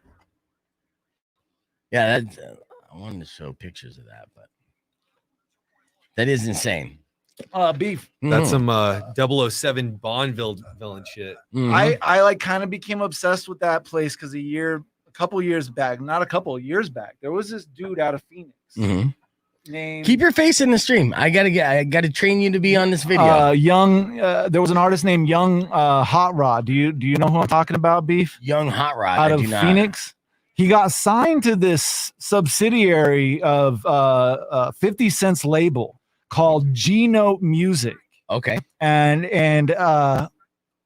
he wasn't spectacular, but he was all right. And I remember he signed to this label, and then he left the States and he wound up in Dubai. And I was like, why the fuck is he in Dubai? Right. And he left here and he went to Dubai as this American rapper, and he got just held up on a pedestal as this like god there. And it was cool. Dude, they were like whipping Lambos down like the freaking main strips of Dubai. Don't the police officers have Lambos and shit Yes. too? Probably, Oh my yeah, god! yeah. I I've mean, seen videos of that. It was Yes. insane. And all I kept thinking was, there's nobody in Dubai except for these guys. You know what I mean? Like, and then as life goes on, all I ever hear is they're spending more money in Dubai. They just built all those insane islands that look like palm trees from above that people can live out on, you know? And it's like, let's look at, I'll pull up some pictures of Dubai just in case you guys never went down this rabbit hole, which you should. Because it is crazy. I remember seeing the first time Dubai actually popped up on my radar as far as how advanced they are is I saw a golf tournament on TV where Tiger Woods was at the tee, and it looked like it was a video game. Like the backdrop and everything didn't look real. And then I started watching it, and I found out that golf tournament was happening in Dubai, and it is absolutely stunning. This is the island I'm talking about, the Palm Tree Island. You see that on the stream? They made that. Let's see. Here's the city itself here. they're constantly building like the world's tallest tower there. Constantly. Everything. Yeah. It's like they build one and then they're like, now we're going to build another one. It's the city of the Guinness Records. City of Guinness Records. That's what they're calling it? Or you're calling I'm calling it that? Okay. I made that up. Well, yeah, email them, they let them because they know. do. They have indoor mountains. Like you can do indoor skiing, snow skiing, Indoor skiing. Yes. snow skiing in Dubai. Now, is this like something like a treadmill kind of like vibe? No, it's Oh like my a God, legit like Mall of America freaking mountainside that has slopes and slaloms and yeah, oh it's- my god! Yeah, look at this. You're Are you not seeing kidding. these? You seeing these images? Or are you Googling your own? I'm googling my own and looking at yours. Yeah, so that like I was telling you, that artist out of Phoenix, I was like, why is he going to Dubai? And That's it where was the money twofold. is. One, they worshipped American rappers at the time, Yeah. and then two, like it was cheap to look like you were a prince in Dubai. And in fact, everybody there is a prince. Like the way the money works, I mean, they're all on universal basic income. There. Oh, Every single one of them is on a Wow. universal basic income, and it's like a very high income that they all get. Right. Because they have so much money, Yeah, so they much really oil do. money, and they're so, spreading like- it around. Like yeah. everybody that this young hot rod was hanging out with was a prince of some sort. you know? Right. Yeah, the one thing though, in the long run, I don't know if that'll be a winning strategy as far as raising tough guys. I mean, I think it'll make an entire nation soft. And it's like you keep having that money and laying back and just being on vacation the entire time. see, You're gonna It cry when sounds you get punched in amazing the to face. me, Beef. I don't know. I I know was gonna you're say, right. like, I don't know why they look got like that. Lambos. Like, I don't care if you call me soft if I have a Lambo. Yep. You know, I know. Like, You see this picture I'm looking at right now? I mean, honestly, it looks like Vegas. And these are water fountains. They got this artificial, beautiful blue, like lagoon and river but this is surrounding what these. you want Vegas to look like during the day, but instead it looks like extremely run down. But also notice in all these pictures, it is just like a ghost town there. It is phenomenal. That dude. is true. Like that is if weird. this was, say, in California, that exact same layout, dude, you wouldn't be able to see the pool. It would be covered with people. That's true. That's You a know good what I point. mean? Yeah, no, absolutely. But instead, it's this arid place where visually it looks beautiful, but to hear it, you go there and the windstorms are so intense that it like these pictures are misleading. There's Right. windstorms that are whipping, 122-degree sand Right. across your bow all day long. That's true. So you look at these pictures and you think, oh shit, I'd go there and go swimming. Look, I go swimming. right. But Yeah, you can't even apparently go there's swimming. these sandstorms that are like insane there. And yeah, they're just pouring money into this place. it's the same thing we do in America, though. We pour money into stuff. It's just we have people. We actually have habitable places. You know what I mean? Like, right. California is the most beautiful place. You know what I mean? It's like overall, I get it. Places like Hawaii and shit like that are all, but California, dude, it's hard to beat. Yeah, the coastline, the mountains, the farmland. It's crazy. You're right. And I just went to California for the very first time to Maui. Or I'm sorry, to Hawaii recently. It's my very first time going to Hawaii and Maui. And I thought it was nice, but there were moments where I'm like, I've seen better in California. I see more beautiful landscapes and beaches, and I think the beaches are a little nicer in Hawaii. Actually, I'm sure the beaches. I mean, the beaches were if good. You're comparing like LA to Maui, like then I would say that Maui is like nicer, but San Diego's got some really nice beaches. But I don't know. But the water's colder. I mean, it's whatever. But when you go up along the coastline, you go Pacific, Northwest, and NoCal.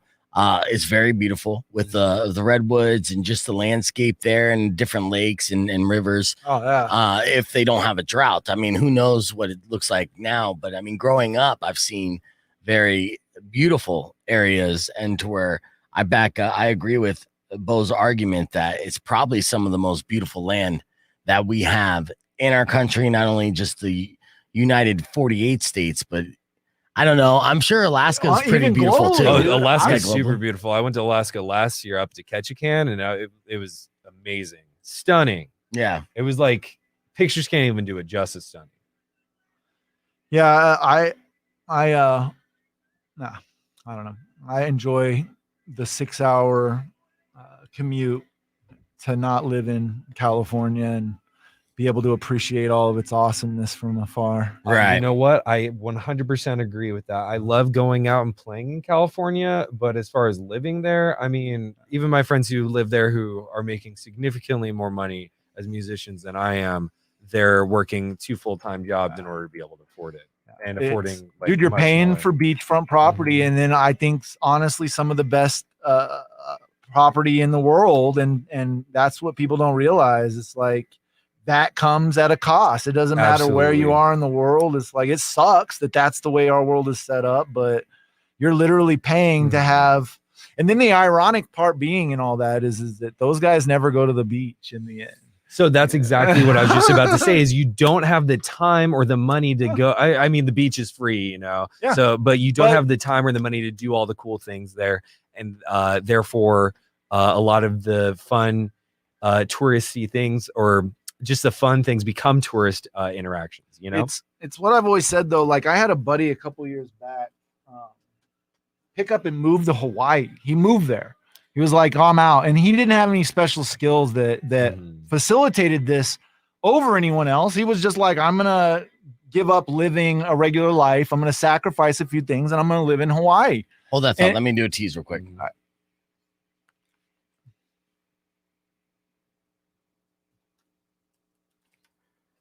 Coming up next on Beef Vegan Presents, Taco Bell is having a shortage of tacos. Yes, tacos. I'll tell you why next. Clear. In fact, actually, Bo, read that story. I want you to deliver it. What story? The 735 on the sheet. All right. Funny enough, that was actually my first job in high school, was Taco Bell. Yep. Ironically. Mine was Burger King. Mine was Subway. There you go. Oh man, you know what?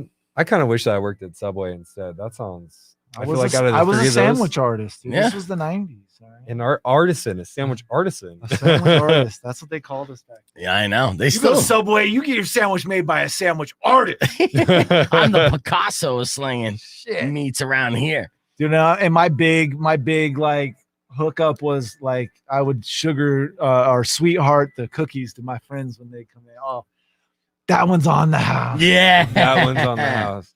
I do the same, but with Baja Blast. They're not running out of Baja Blast. They are. No. Bo, you got that story? Yeah. Look it over and then recap it, because that's what we're getting into. And I'll hit a little intro for you. And then pass it to you. Yeah, and don't tell Lance any more information because it's gonna blow his mind. Oh my god, yeah. I'm not even gonna read this. Yeah, I'm not even gonna read don't this. read it. I'm here for reactions and heartbreak. Yeah, reactions and heartbreak. So in this next segment, you're 3. All I'm right, 3. Lance. Yeah, and then Bo's taking the lead, and I'll do 2. And keep an eye on Bo. My hand gesture over here. If I go like this, that means we're gonna wrap it up. So we get close to the tail end of it. All right. Doing magic radio. You guys are seeing all that behind the scenes magic. Are you liking the magic? Comment and let me know. We're going to do a pop quiz in a little bit too. See how sharp you guys are feeling this morning on this Thursday. And then the last word, we're going to see how sharp Bo and Lance are this morning. I had a funny little moment with Todd and Matt yesterday on the last word where Todd kind of went around by shenanigans. And I think Todd's on here on Twitch right now. Say what's up, Todd. And then so I threw it out to the commenters. I'm like, give me the streamers. I'm like, give me a topic to ask them in the sudden death round. So we're going to play sudden death. And they said sex positions. And Todd doesn't like talking about, he doesn't like kiss and tell, right? He's not into the Kama Sutra. Well, he's very modest when it comes to that kind of stuff. It's not something that he's very comfortable in. Mm-hmm.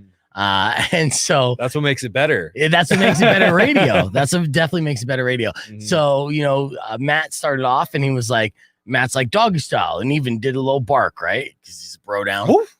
And then Todd said missionary. Then Matt said, of course he said missionary. Yeah. And then Matt said cowgirl and then went back to Todd and Todd goes, missionary. There's only missionary. Damn, I hope his wife wasn't listening to that. His fiance. Oh. No, I know he does different positions. He just you know this. Yeah, I know him personally. All right, here we go. Rock 102.1 KFMA. We got big breaking news, so I'm going to pass it over to Bo Awesome right after this. Breaking news from Main Street to your street. I think you just blew this thing wide open. God, I love the local news. Every summer, they tell me how to beat the heat, and every summer it works. So, what are we doing? Are we just jumping right into this? Or... All right, Big Bo Awesome. What did you find out about Taco Bell, and why should we be concerned? Taco Bell is facing a severe shortage of tacos and burritos and chicken and beef and lettuce and tomatoes.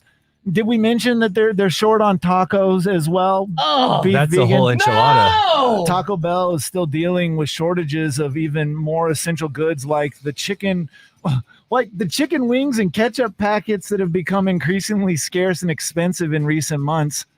Visitors to Taco Bell's website are greeted with a banner that warns they may not be able to get their hands on some of their favorite items due to ingredient shortages that have been exacerbated by delivery issues. Yeah, this has been happening everywhere. You work in a grocery store, so have you noticed the price of chicken wings going up? Yeah, well, there's a whole problem with all of this, yes. And so it has to do with the people processing this. They've all gotten sick and they can't come back to work. Oh, It's yeah. as simple as that. They don't want to tell you that, but that's what's going on out there. Oh, no. So it's hard for Taco Bell to get their little shells into their stores. Oh, man. And then you have to combine that with the increase of demand out there. We spent a whole year sitting at home not eating Taco Bell, and now we're back out there eating Taco Bell in mass. Yeah, every day. Every day. In mass. In mass. Oh, I see Sometimes what you did there. 3 times a day. So, yeah, I think that's a lending to this crisis, as I would call it right now. Wow. Back in May, Chick-fil-A was forced to limit customers to a single packet of sauce due to the same supply chain issues. Plenty of other chains have been forced to grapple with. But we're not sure if there's any brand that's been hit harder than Taco Bell. You go to some of them and they have a sign up right outside that says, "Sorry, we're out of lettuce." You'll get yourself a taco with no lettuce on it. Heartbroken. Nobody saw that coming to you. Like, lettuce? How can we run out of lettuce? A number of aspiring customers have had trouble getting their hands on some of the chain's most trusted staples as restaurants struggle to keep essentials, including taco shells, burritos, chicken, beef, tomatoes, lettuce, and even the Baja Blast in stock. Dun, dun, dun. Oh, That's right. not Time the to, Baja Blast. time to break out your hidden supply there, buddy. Yeah, I've been seeing on Twitter people commenting and furious about not having the option to be able to get a Baja Blast at Mount or at Taco Bell, and same thing with everything else. Yeah, it's like I said, it's a supply chain issue that starts all the way back at the warehouses. And now here we are. And again, it doesn't help that we're out there buying 6 or 7 chalupas a day right now. Right. Taco Bell machine broke. So what do you suggest? That we kind of we ration our Taco Bell? You know what you do? You go to Taco Bell, you say, what do you got? And then you just take the pieces and you assemble them at home with whatever you can pick up at the grocery store. You know Problem what? solved. Yeah, there you go. So look at always going back to the grocery store. You're a great employee. I will say the timing of Taco Bell's latest promotion, which are literally giving away free tacos today while supplies last, is both bad and good, because they're doing it because the NBA Finals, and for whatever reason, they have this national get a free Doritos Loco taco, right?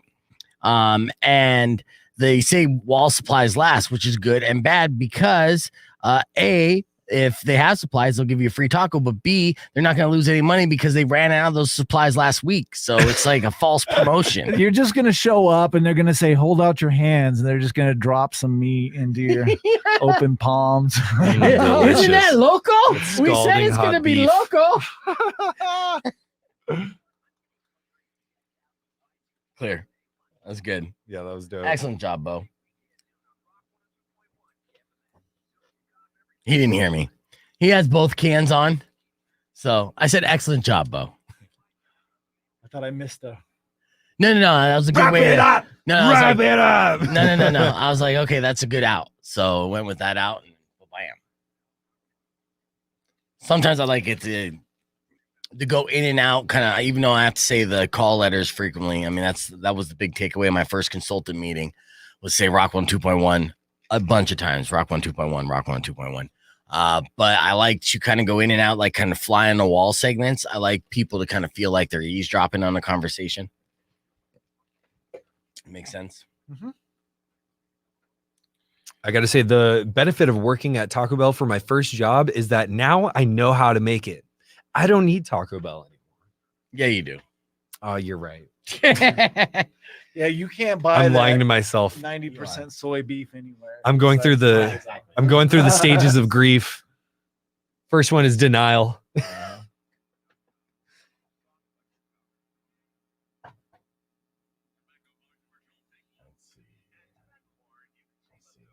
Time. All right. Taco Bell is bomb, but it is shortage.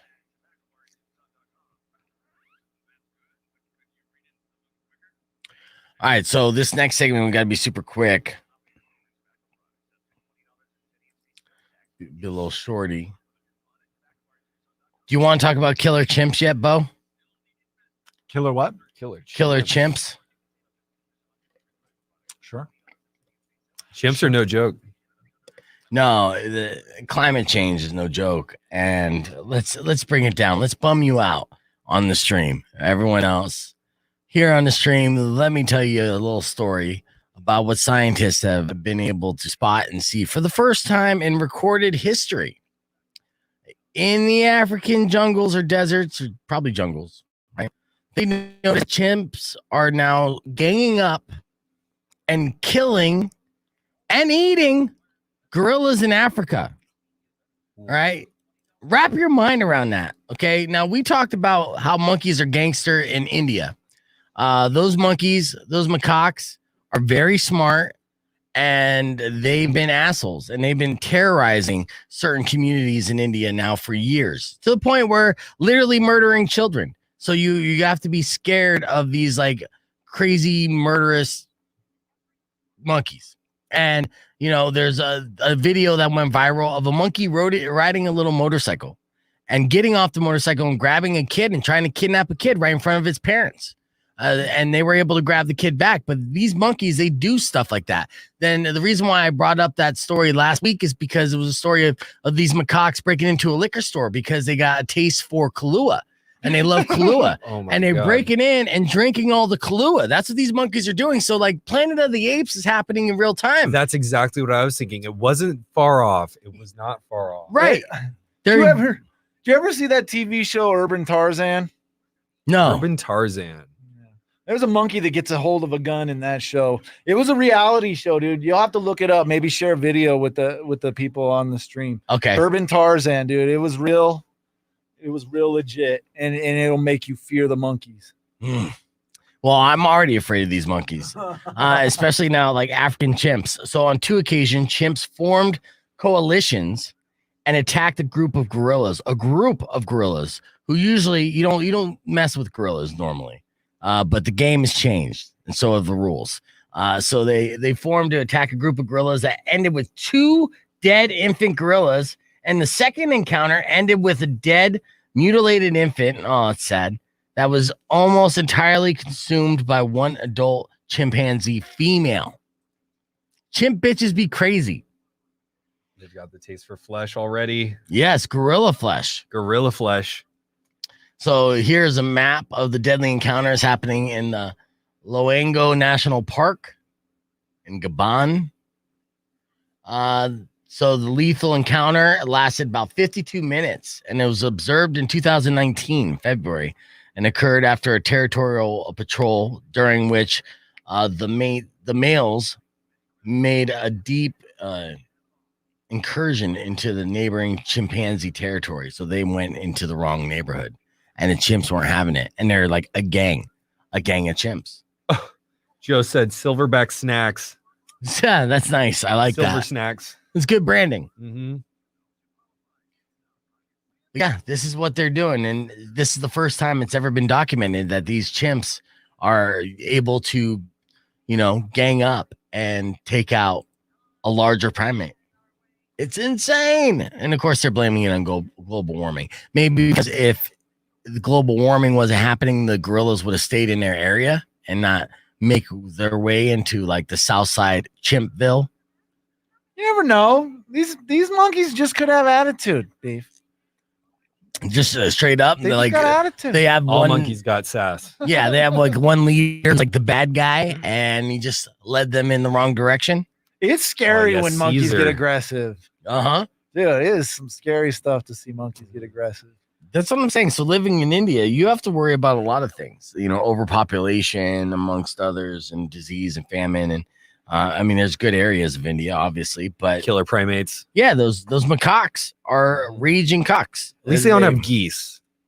Geese. Geese. Geese is nothing compared to killer monkeys. I don't know, man. If geese had fingers, I'm sure that they would be out capping people left and right. That's a big if, Lance. Mhm. That's a huge if. You know what? In 1,000 years, maybe they'll evolve and get some fingers. And That's the future primates- us's problem. Mhm. Lance You know has what? had You're a right. different experience at Reed Park than I have. Apparently. Seriously. It's like Bo's feeding the Horrified geese with his kids. Dude, And they're I've great. seen the terror of geese. I know what he's talking about. I'm like, they have teeth. I don't know who gave the geese teeth. Who Like, gave these birds teeth? So I'm not that concerned. But if I start seeing a gang of chimps walking around my neighborhood, I'm Oh. locking the door. telling you, Urban Tarzan, dude. Okay. It'll blow your mind. I'll look it up. There was like the trailers were phenomenal for the show. The trailers superseded the greatness of the show, actually. This is giving me like Tiger King vibes if it wasn't a true crime story. The guy though wasn't as disturbed as the Tiger King was. Oh, that sounds fun. This guy was like, you could tell he liked animals, but he was kind of playing a character, you know. But yeah, Tiger King's scary. stuff. It's funny. I put in Urban Tarzan, and the first thing that pops up is Urban Tarzan chimp with gun. Second thing that pops up, Urban Tarzan monkey with gun. So people want to see. They want to see the chimp with the gun. Here we go. Oh yeah. Oh wow. I wonder if they trained this monkey to do that. Right? That's the show. I never figured out if it was legit or if it was a put on. Well, But it's either reality way- TV, so it's probably a little bit of both, right? Either way, getting the chimp to behave that way was pretty sweet. There it is. Oh, look at we're looking at it on the stream right now. Let's see if it jumps up to chimp with a gun. Oh, there's a bear driving a car. What the fuck is going on? This okay. This so dude traffic violation. violation. Like Brooklyn accent. Yeah. Hey, I'm a Why did I Tarzan. assume Look he at, was I got long Australian? hair. Hey, there's an emu grocery shopping. This is Oh, crazy. yeah, he was totally like some Brooklyn dude who like manned up. See, was like- birds, they're horrifying. when he was like, you know what? Everyone else is afraid of these animals. Here's the. It's chimps on drugs and alcohol, and he's got a gun. Yeah, that's what it was. Shut up. This is that's funny. There's Dude, no it's way. not stupid. It's the best. It's not real. Let's see. It's not real. You can't fake this. Look at that monkey drinking the beer. And look at the lady being They scared. look like codeine. We're going on. We're going on. First they had a taste for beer, now they've got Rock a on a taste for 2.1 KFMA, hanging out here with my friends Big Bo Awesome and Lance Fairchild, looking at chimpanzees holding guns on Urban Tarzan. This is something that Bo just threw across my radar right now, which I'm not believing. I do want to hear it play a little bit of the audio. Let's see if I can get the audio on. All right, check this out. Don't worry about that echo.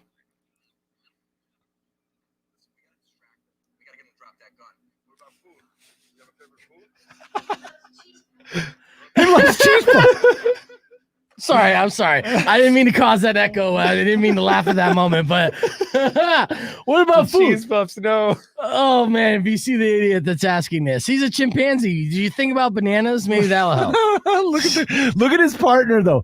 His partner is not trained in this at all. Yeah. He's learning about this as it's happening right now. Yeah, he's like, I'm On on the job parole. experience. This is the only place that would hire me. Now I'm doing.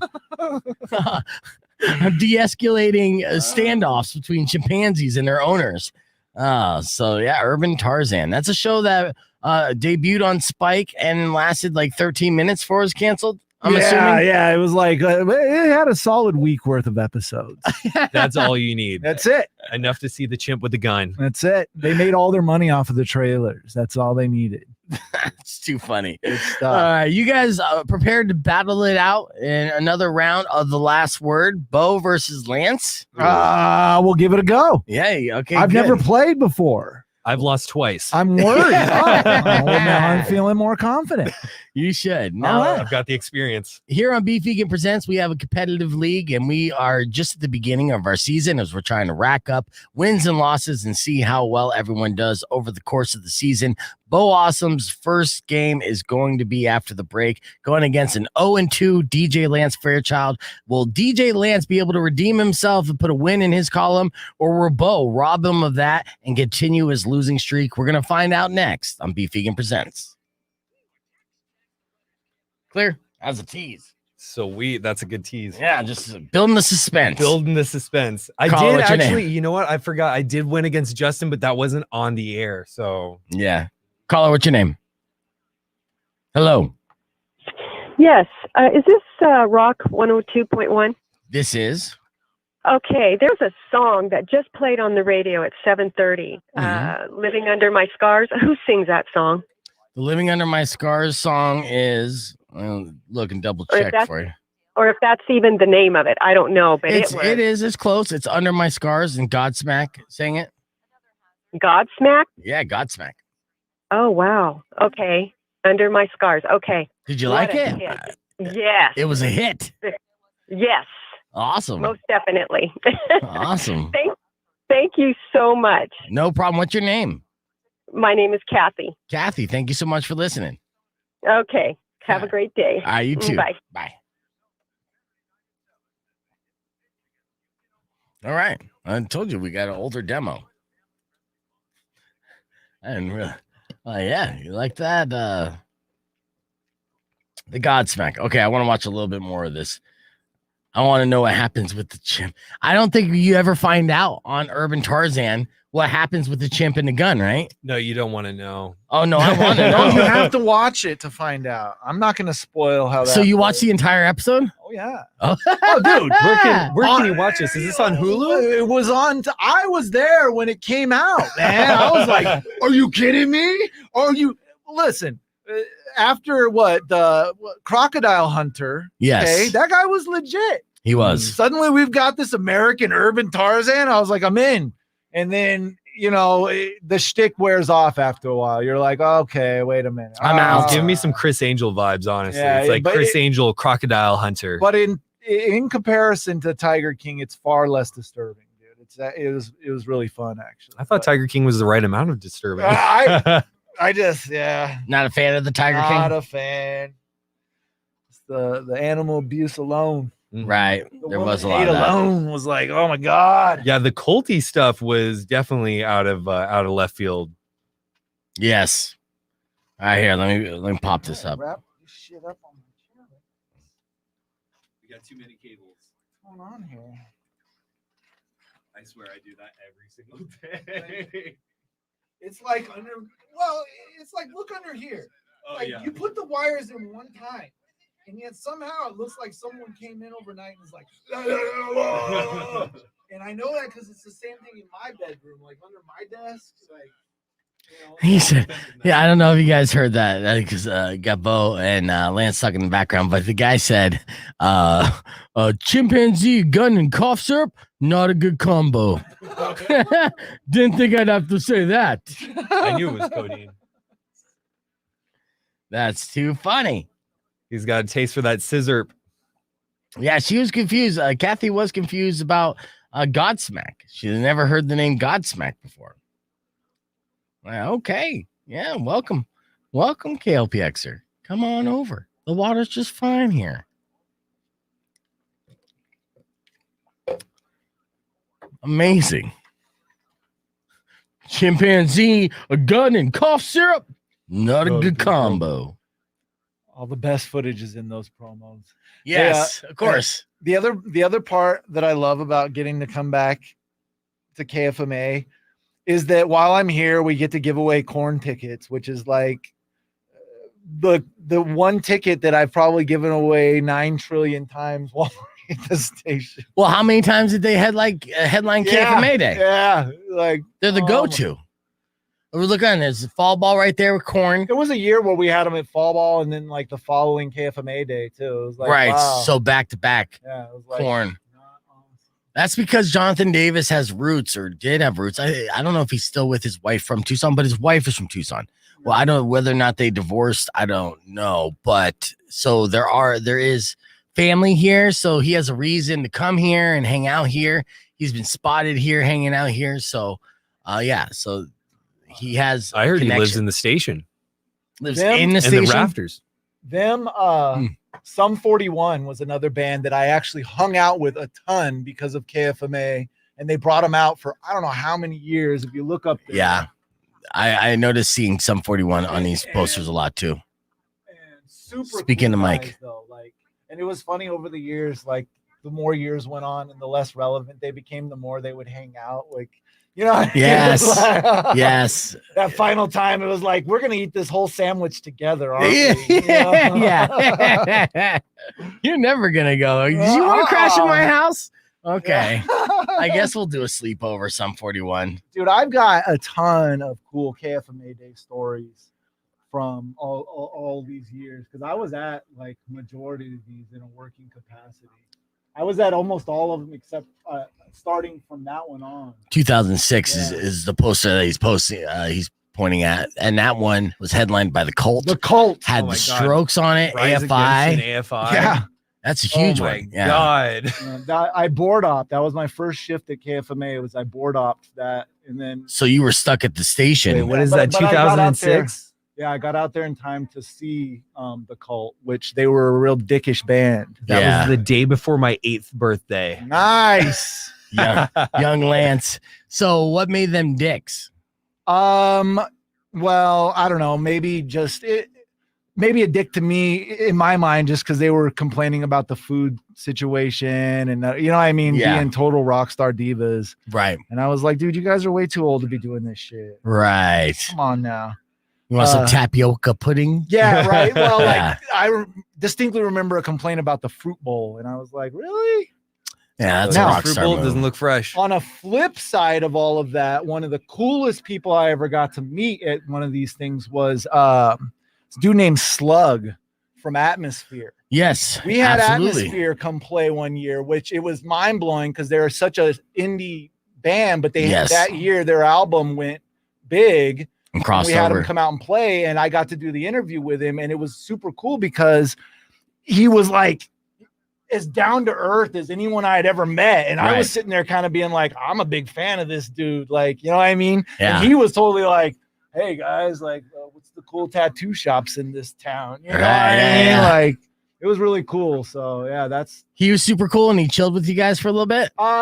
In the broadcast booth and everything else. Yeah. Like on the flip side, when we did our interview Jonathan Davis, for instance, dude, that guy like has handlers with him. You know, I mean, I've ridden on an elevator with him. They were like, no cameras, don't look in his direction. And it's like, okay. Right. But stare in the corner. Slug, on the other hand, was this real human being. It was so cool. It was like, man, I can see why you guys are making the moves that you're making in this day and age. So yeah. But yeah, I've been to almost all these. I announced Cypress Hill while on mushrooms at one of these a couple years back. That's funny. I have a mushroom introduction story as well, but that's great that you did that too. That's something else we have in common. Tell me your Cypress Hill mushroom experience. So introducing them, what time of day did they hit the stage? How are you feeling? And what did you say when you introduced them? You're asking me right now? Yeah, absolutely. Oh yeah, dude. So I was working on the day, and I would not have done the mushrooms had I known I was doing the stage announcement. Right. But I thought I was done for the day because I had done all my broadcast shifts. I had done my stage announcements. And then my buddy was like, hey, you want to do the shrooms? I was like, no, I'm still working. And then I was like, okay, I'm all done. Give me the shrooms. Yeah. Then I can't remember who it was exactly. The program director was at the time, but they came in. They said, hey, you have a stage announcement with Cypress Hill. And I was like, well, okay. And at that point, I wasn't tripping or nothing like that. They were headlining. I think earlier in the day, I had done I think we had Joan Jett, maybe. I can't remember. Okay, so this is like fall ball. Yeah. And so I get up on stage, and I'm not tripping yet, but I get up there, and all of a sudden the trip starts hitting me. I'm staring at this speaker. It starts breathing. And then I look off to my left, and I see Be Real and Zendog. And then I hear this voice go, hey, Bo. And I look to my right, and there's this dude named Kevin. And Kevin used to be the owner of a club downtown called Vaudeville. Okay. And I'm like, the mushrooms are tripping me out because why the fuck is Kevin up on stage right now? Right, yeah. And why is he why is nobody stopping him? You know? So anyways, I focus because I'm like, Bo, you're losing your shit right now. And the crowd is like starting to come at you in waves. And I ended up going out there, knocking out the stager, dude. I went out there. You know, I'm all about getting that big pop up on stage. You know, you hit them with Tucson, what the fuck is up? Right. Yada, yada. And then, of course, just announcing Cypress Hill makes everybody go insane. Of course. So I did the stager, got the fuck off stage as quickly as possible, could smell weed before I even got off the stage. Of course, Cypress Hill. Yeah. And then oddly enough, I wound up back at Vaudeville after the show hanging out with Zendog and Be Real because as the story went, Kevin, the owner of Vaudeville, bought all of his weed from these guys. That was the legitimate reason why Kevin is up on stage. Yes. During some short, old dude. Yes. No reason to be up there. Right. But he was hanging out on stage while I'm tripping on mushrooms. And the best way to make friends with Cypress Hill is to give them weed. Dude. So we went back to Vaudeville afterwards. I kid you not. I walk in the back door of Vaudeville because I was dating a girl who worked at Vaudeville. That's how I had access to that at the time. Yeah. And we walk in, Zendog, Be Real are sitting on the bar, and the bar literally had jars of weed. and there was a woman giving Zen Dog a massage, and I was like, still tripping. Yeah. I'm still tripping. You know, give me a drink. Did the Cypress Hill recognize you as the guy that introduced them? Oh, yeah. I mean, Be Real was very much to himself. Zen Dog, I actually conversed with him a little bit more. Yeah. Be Real was very much on some rock star stuff. Yeah. Well, and he's super high, though. Yeah, dude. When you're super high, do you There's want to talk and small talk with people you don't know all the time? Probably not. No, you know? and he was just on some rock star stuff. Like, I wasn't gonna. My move back then was to get and do the Chris Farley thing. Like, you remember when you made that song? Yes. That was pretty cool. You Yes. know? Yeah. So he didn't miss out on anything by not talking to me in that moment. That's But funny. I did sit down next to Zen Dog while he was getting a massage.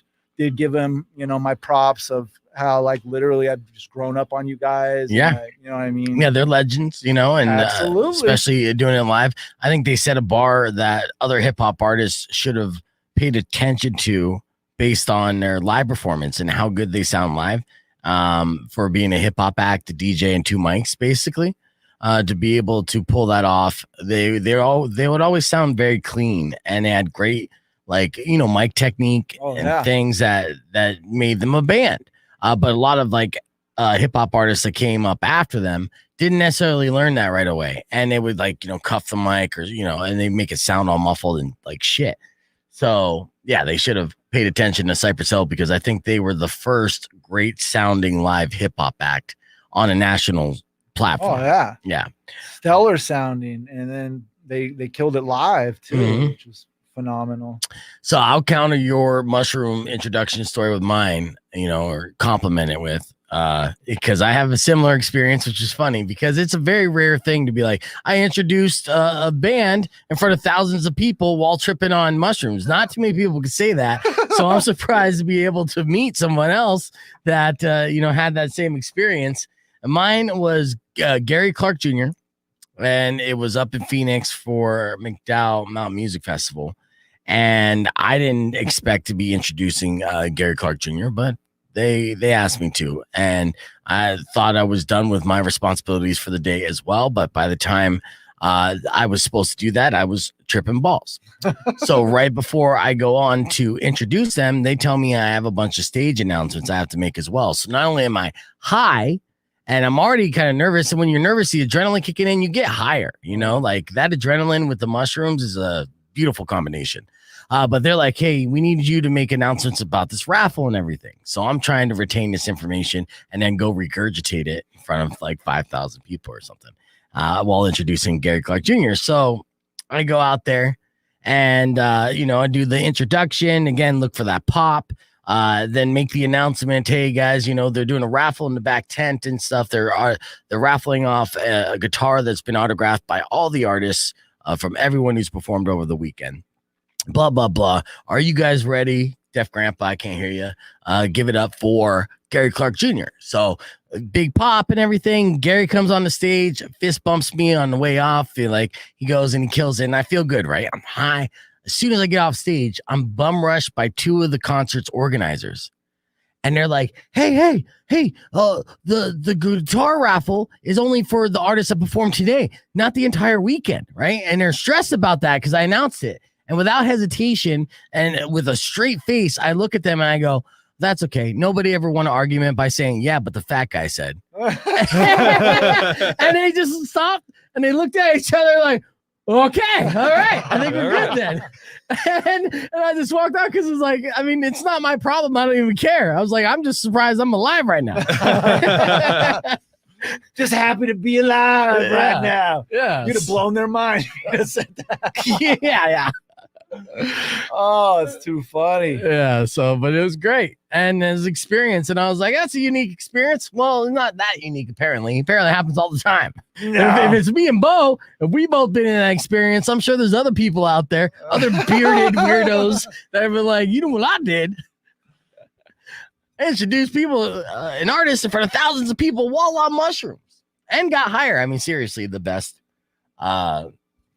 best addition to mushrooms and psychedelics is adrenaline. Really? Seriously. I had no idea. Well, that's my theory. I don't know this for a fact, but It's I not just a scientific statement you're making here. Yeah, I'm saying I didn't walk off the stage. I floated off the stage. You know, like I felt like, I always thought that whippets were the combination that you wanted, not adrenaline. No, kids and your whippets. Save your brain cells, Lance. All right, speaking of brain cells, you're gonna need them. The last word is up next. Oh my God.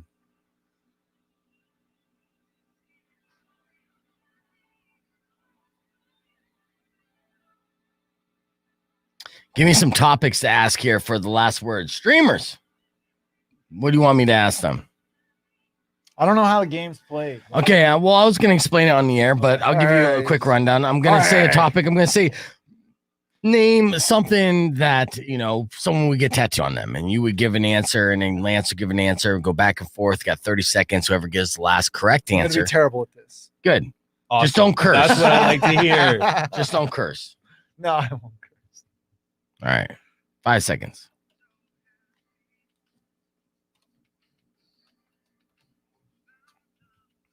Oh, it's my good buddy Wolfgang Van Halen. I don't know if you saw the interview that I did with him recently on Rock 102.1 KFMA's Facebook page, but we had a moment. We had a bonding experience. Now the guy won't stop calling me. So that was his latest song, Distance. Welcome back to the show. Lucky. Yeah, I know. I'm just like, Wolfie, man, come on. I got things to do. And just be hitting me up all the time, asking me to hang out and WYD, like, what you doing? What you doing? What you doing? You get that all the time. I'm like, man, at least spell it out for me. Stop. All right. Anyways, I'll stop complaining about Wolfgang Van Halen. He's coming to the Rialto Theater. That's when we're hanging out, and that's going to happen this next month. But for now, we're going to get the Beef Vegan Competitive League underway as I got Big Bo Awesome in studio for the first time. Congratulations. Welcome to the show, Bo. You got to get a bell in here. I'm telling you. It'll change your life. That's ding, true. ding, ding, ding, ding. Yes. And I have the 0-2 DJ. Lance Fairchild. Good morning, Lance. And 0-2 is not necessarily a record to brag about in this league. And in fact, DJ Lance is in very last place amongst all the people that are a part of the show in playing this game, especially the last word. So we're going to be doing a game of the last word here with both Bo and Lance. And the way the game works is I put 30 seconds on the clock and I give a category, and you go back and forth giving the correct answers to that category. And whoever gets the last correct answer right before the time runs out wins the round. We're going to do 3 rounds. Best of 3 wins the game and then goes up on the board as a winner in the Beef Vegan Presents Competitive League. Got any questions? Nope. You think you're good? Well, since Bo, this is your very first game, I will let you go first. Sound fair? No, okay. Okay. Nervous. You should be nervous. All right. Here we go. The clock will begin as soon as I ask this question. Name a Simpsons character. Apu. Selma. Homer. Krusty. Bart. Lisa. Ned. Flanders. Yeah. Ooh. Okay, I should know this. My ex-girlfriend watched a bunch of Simpsons. Oh, man. All right. And I'm thinking... No, it's 5 not. seconds. Oh, man. Oh, Lance choking on I that choked. one. Yes. I was thinking of the Characters. 0-3 that was coming my way. I've never won anything on the radio before. Don't get too excited, Bo. That was only the first round. You Damn need it. best of 3 to win the game. All Okay. right, I gotta go, you guys. I don't know. You want to go where you're out? What time is it? Yeah, I gotta leave on a high note here. There's another round? There is. Okay, all right. Thank God. Mhm. Okay. You can redeem yourself here, Lance. Oh, I hope so. All right. Yeah. That was crushing. That was soul crushing. Yes. Well, earlier we talked about Taco Bell running out of tacos. Oh yeah. Lance, you're going to go first. The category is name an item you would get off the Taco Bell menu. Go. Oh my God. Crunchwrap Supreme. Okay. Nacho Supreme. Got it. Beefy 5-layer. Yep. Chalupa. Yep. Doritos Locos Taco. Yep. God, the pressure's getting to him. 15 seconds. I'm joking. He's joking. On Taco Bell. God. 5 seconds. I got nothing. You got nothing? Soft taco. Oh, I ran out of time. I was in Cantina Bowl. Yes, soft taco would have worked. Quesadilla would have worked. I mean, there were so many more items. That was a little rigged. I That didn't- was a little rigged. I didn't want to go basic though. I didn't want to taco, soft taco, chicken taco. First off, I mean, winning is winning. I know. Bo Awesome. I know. And I should've you did gone not for win the that round. Win. No, that's That good, was my though. first job though, so I had that in the bag. Yes, that's why I threw that out for you. So we Thank you, even the sir. stakes Thank here. you. It's now 1-1, and we're looking for whoever wins this next round, wins the entire game. So does Big Bo Awesome start off in this league 0-1, or does Lance finally get a W in that column? I need that dub. Yeah. All right. So I'm looking at the streamers' comments for categories. They didn't have any good ones, so this is what I'm going to do. We're going to start off with Bo since Lance got that last one. The category. Name a movie that has Johnny Depp in it. Go. Pirates of the Caribbean. Fear and Loathing. 21 Jump Street. Edward Scissorhands. 22 Jump Street. Nightmare Before Christmas.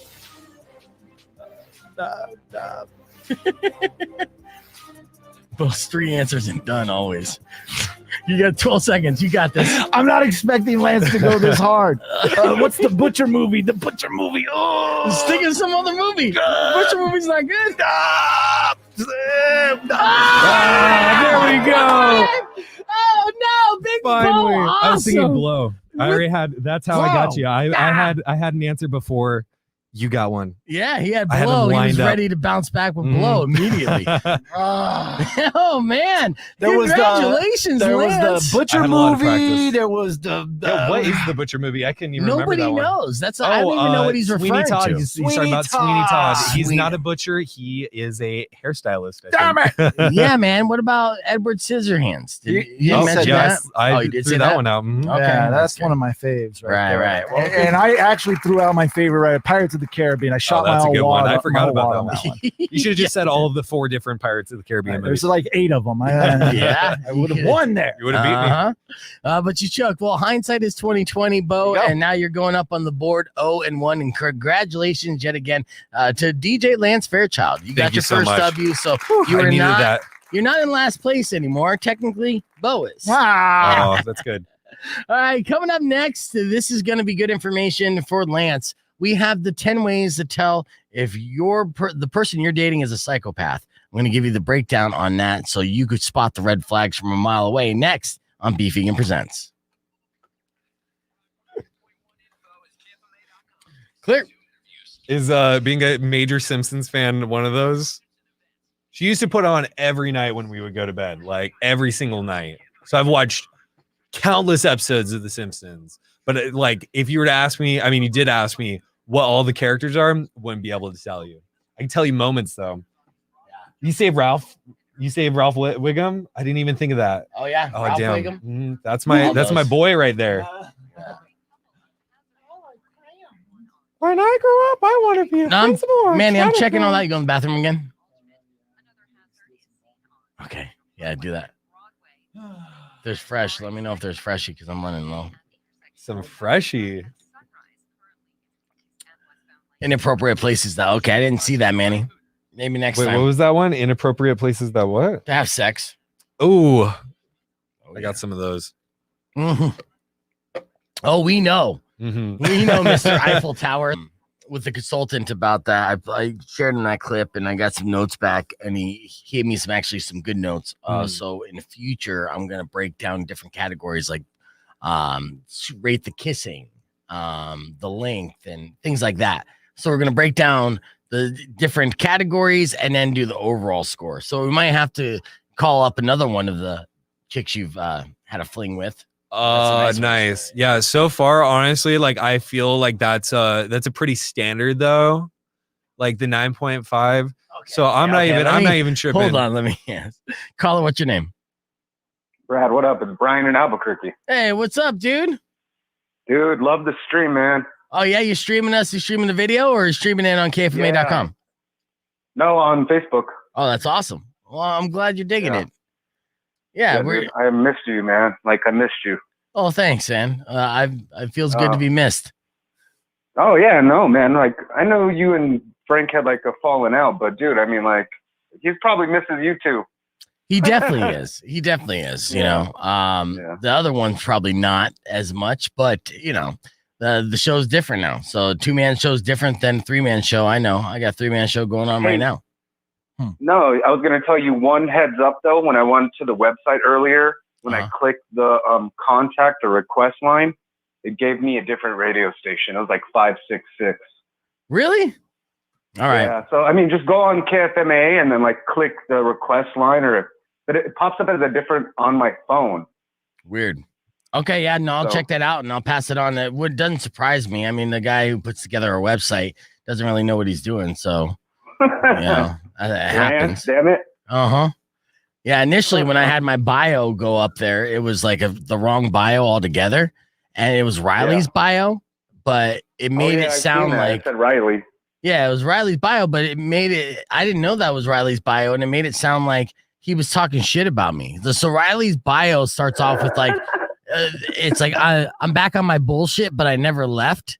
Right? It was the opening line, and then like I hit every pole in the parking lot. So. Right, but I thought this was the guy who does our website, who I had a falling out with, and I thought this guy basically like rewrote my bio to basically call me a piece of shit and an idiot, and I was furious. And I call up my boss or just send him an email with a screenshot being like 100% not okay. I was in Hawaii when I read this, really Brian. When you were 13, Brad. Yeah. What'd you say, Brian? Yeah. Hold on. Did your voice really change when you were 13? Yeah. I've been sounding like this since adolescence. Wow. I don't know. And I was reading your bio right now because you brought it up. But like I said, if you go to the Get in Touch, it's you click on it and it's like a 566. I think it's a radio show, like at a Modesto. Right. No. Yeah, no, that makes sense. It's probably a radio station number for a different station that's owned in this cluster. That would totally make sense. Ridiculous. Right. All right. Yeah, I'm gonna look that up, Brian. You know. Yeah, no problem, man. Hey, but I'm listening all the way from Albuquerque, New Mexico, man. Right on, dude. I appreciate it. Thanks for watching the stream. Keep commenting in there and everything. Let your presence be known, dude. Be a part of our community that we got going on here. Everyone say hi to Brian. Make your comments known in the stream as well. Say what's up to Brian. Appreciate you calling and being a part of the show, dude. Definitely be vegan. Love you, man. Right on. Love you too, dude. Talk to you soon. Later. Sweet. We're going global. Not just Tucson.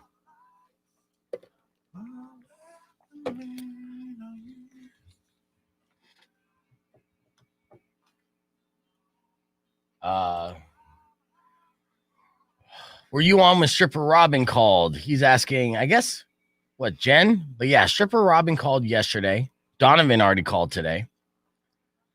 People are asking about Laughing John. I don't know if Laughing John can quit his classic rock. I don't think he'll ever change the dial, to be honest with you. Which is fine.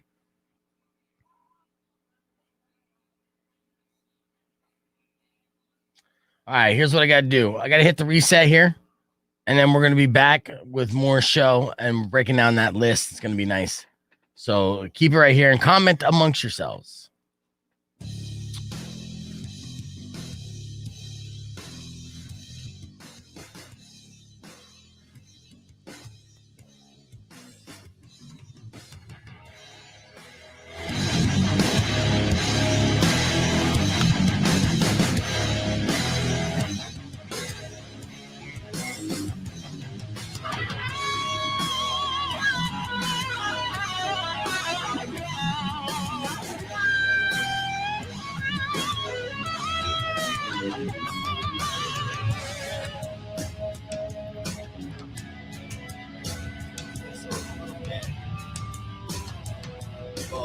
When Justin comes in.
4-1 is usually on Wednesdays, right?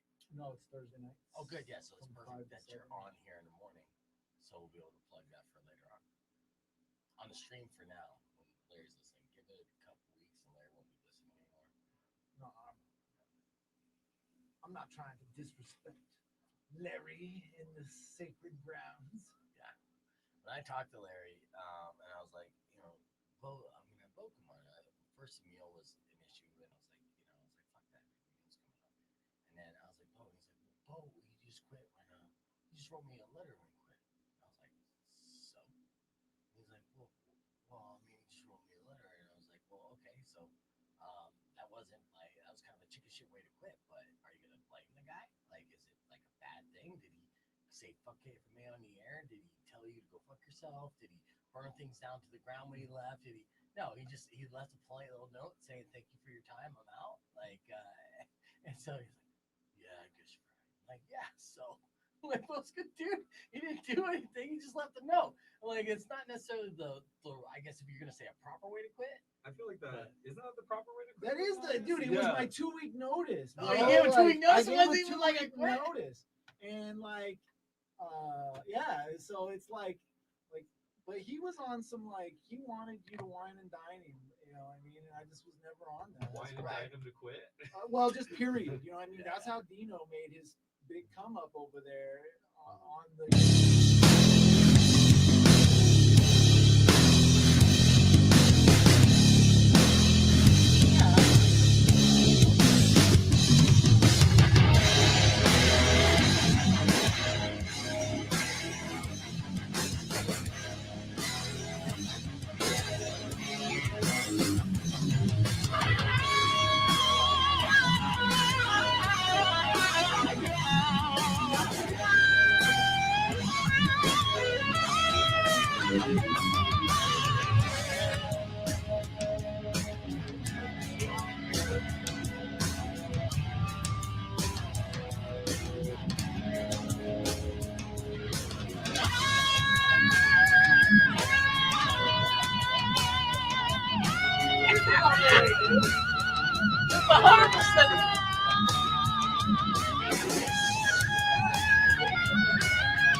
Rock 102.1 KFMA. We're just exchanging stories here behind the scenes. I'm hanging out with my friends Big Bo Awesome.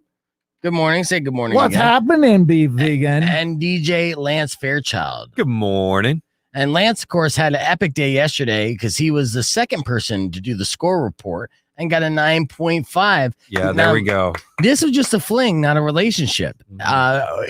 You don't know for a fact, but the girl Lexi, did she have any signs that she might be a psychopath? I don't think that I knew her well enough to be able to distinguish that. You can only tell if your ex-girlfriend is a psychopath. Right. Yeah. Well, a lot of people out there can't even tell that. and even being in a relationship. So I do have a quick list that I want to share with you listeners to help you identify if the person you're dating, man or woman, is a psychopath. Okay.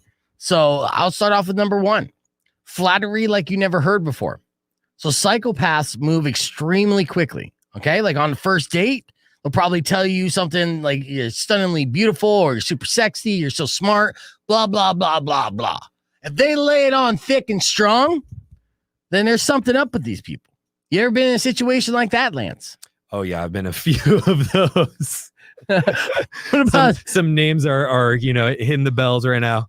All right, what about you, Bo? Yeah, I mean, it took me forever to find my wife, and in that process, dude, I realized people can hide their psycho from you for a good 6 months to a year, and they do it by being overly nice. They're overcompensating. Yeah, well, and that's what you learn. You learn that these people that are going all in right away, it's like, dude, it's all downhill from here. Nobody's an openly psychopathic person, right? I wish they were, and I've been in a situation as well where it's like you fall hard and fast, and you think, okay, this is legit, but no. It's not. They're just crazy. That was probably the most effective thing that I learned, was that people will go all in right away, and you got to be skeptical of that. You got to go, hey, where is this going? If you're literally propping me up like this right now, you know? Mm-hmm. And I've seen situations where people start dating, get engaged and married within 6 months. If that's not the biggest red flag, I know somebody who got married within 2 days of someone.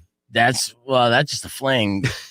Did it last, Lance? No, it did not. Yeah, of course not. No. All right. Number 2, if they are just like you, meaning psychopaths will try to convince you that you guys are soulmates and they love the same things you do.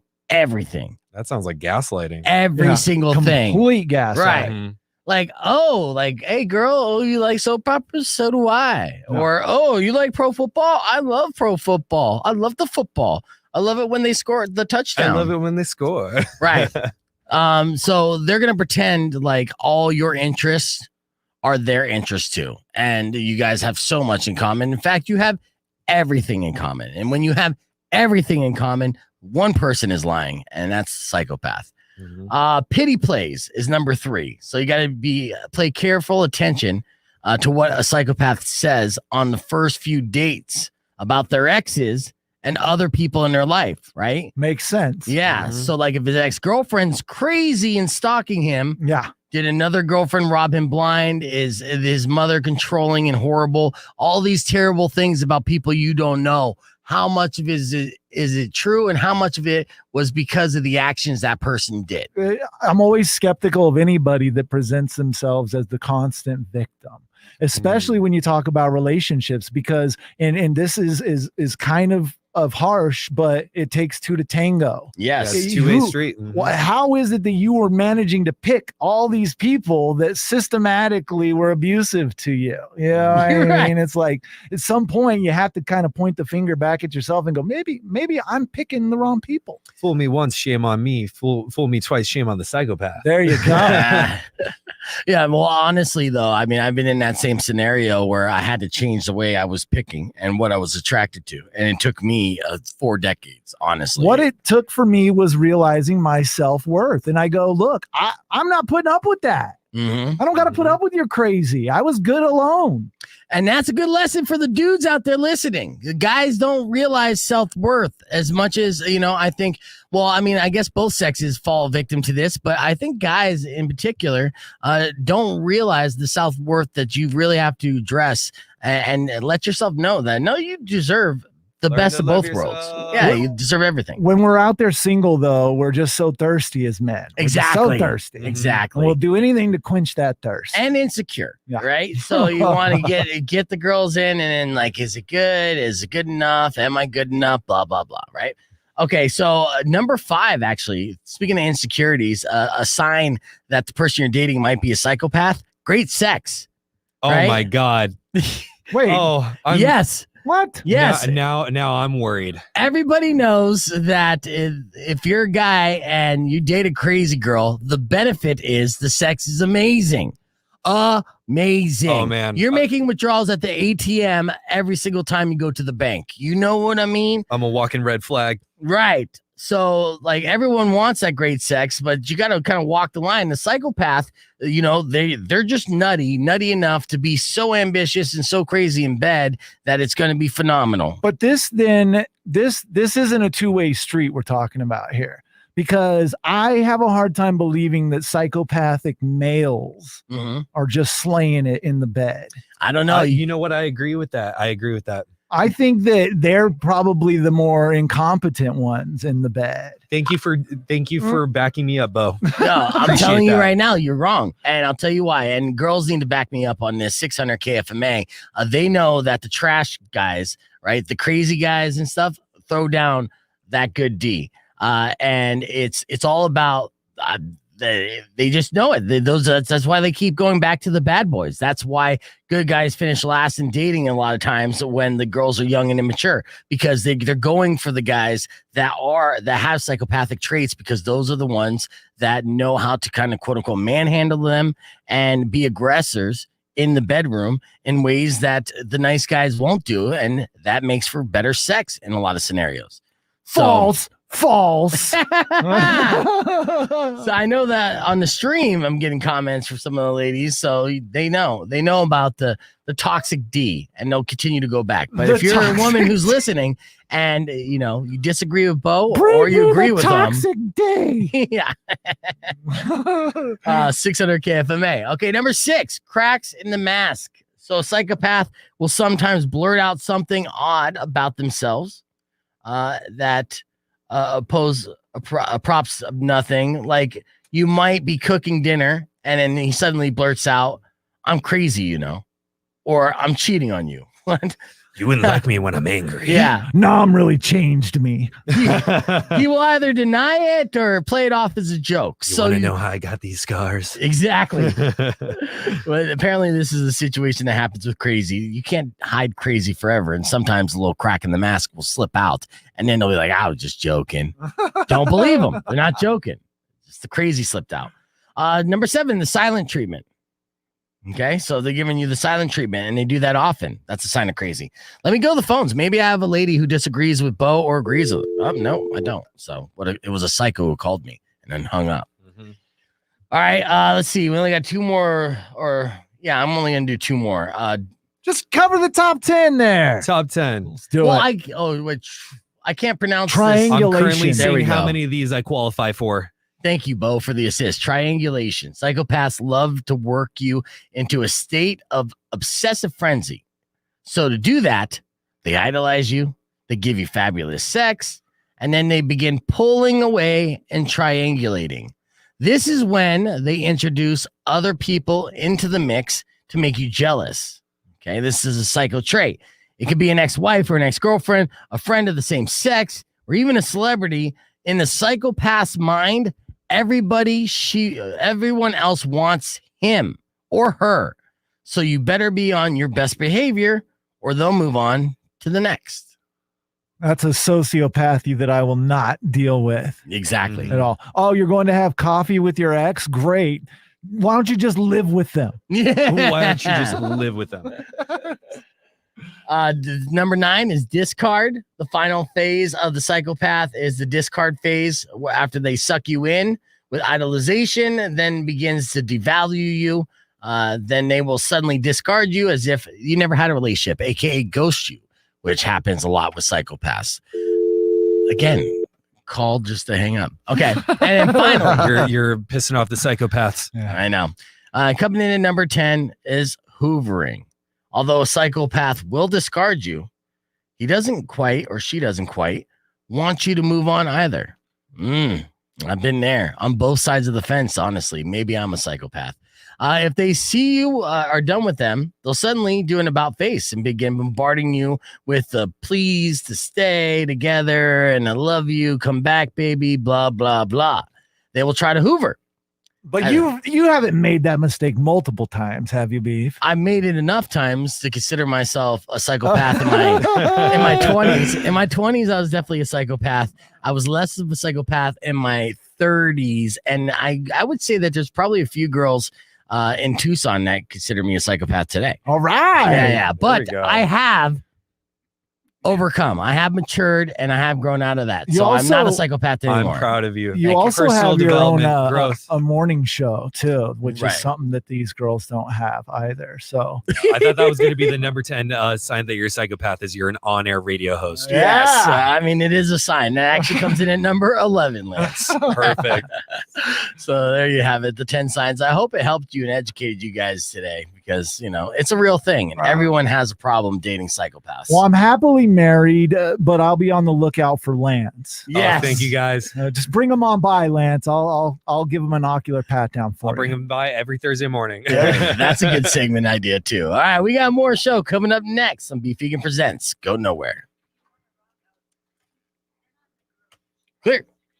Yeah, that would be a great segment. You start dating someone, and then you just bring them in so we could just grill them and Just see if they're a grilling 'em. psychopath. Yeah, no, for real. Like, it's like, hey, like, I feel like we're getting kind of serious, but I want you to come to Beef Vegan Presents and so we can like roast you and give you like the real ocular pat down. Isn't that from It's Always Sunny? Yes. He's like, Yes. No, he's like, I gotta assess you. He's like, with sunglasses. He's like, clear. I cleared her, Lance. I cleared her. She's not going to take your life, Perfect. but she might be a psychopath. It is so alarming how many of those signs I recognized in ex-flings and as well as maybe myself a little bit. Yeah. I think No, we've all fallen absolutely. victim to that, and you guys on the stream as well. I mean, if any of these 10 signs that we just went through, did you relate to any of them? And how many of them did you relate to? Like, oh, I've done that, and I've done that. Give me an honest number, because I feel like we all fall victim to some of these things. You know what? I think that it's unreasonable to think that we can't all be toxic. But if you can't recognize it and you can't adapt and learn, then I feel like that's what really makes you a psychopath. Because you know absolutely.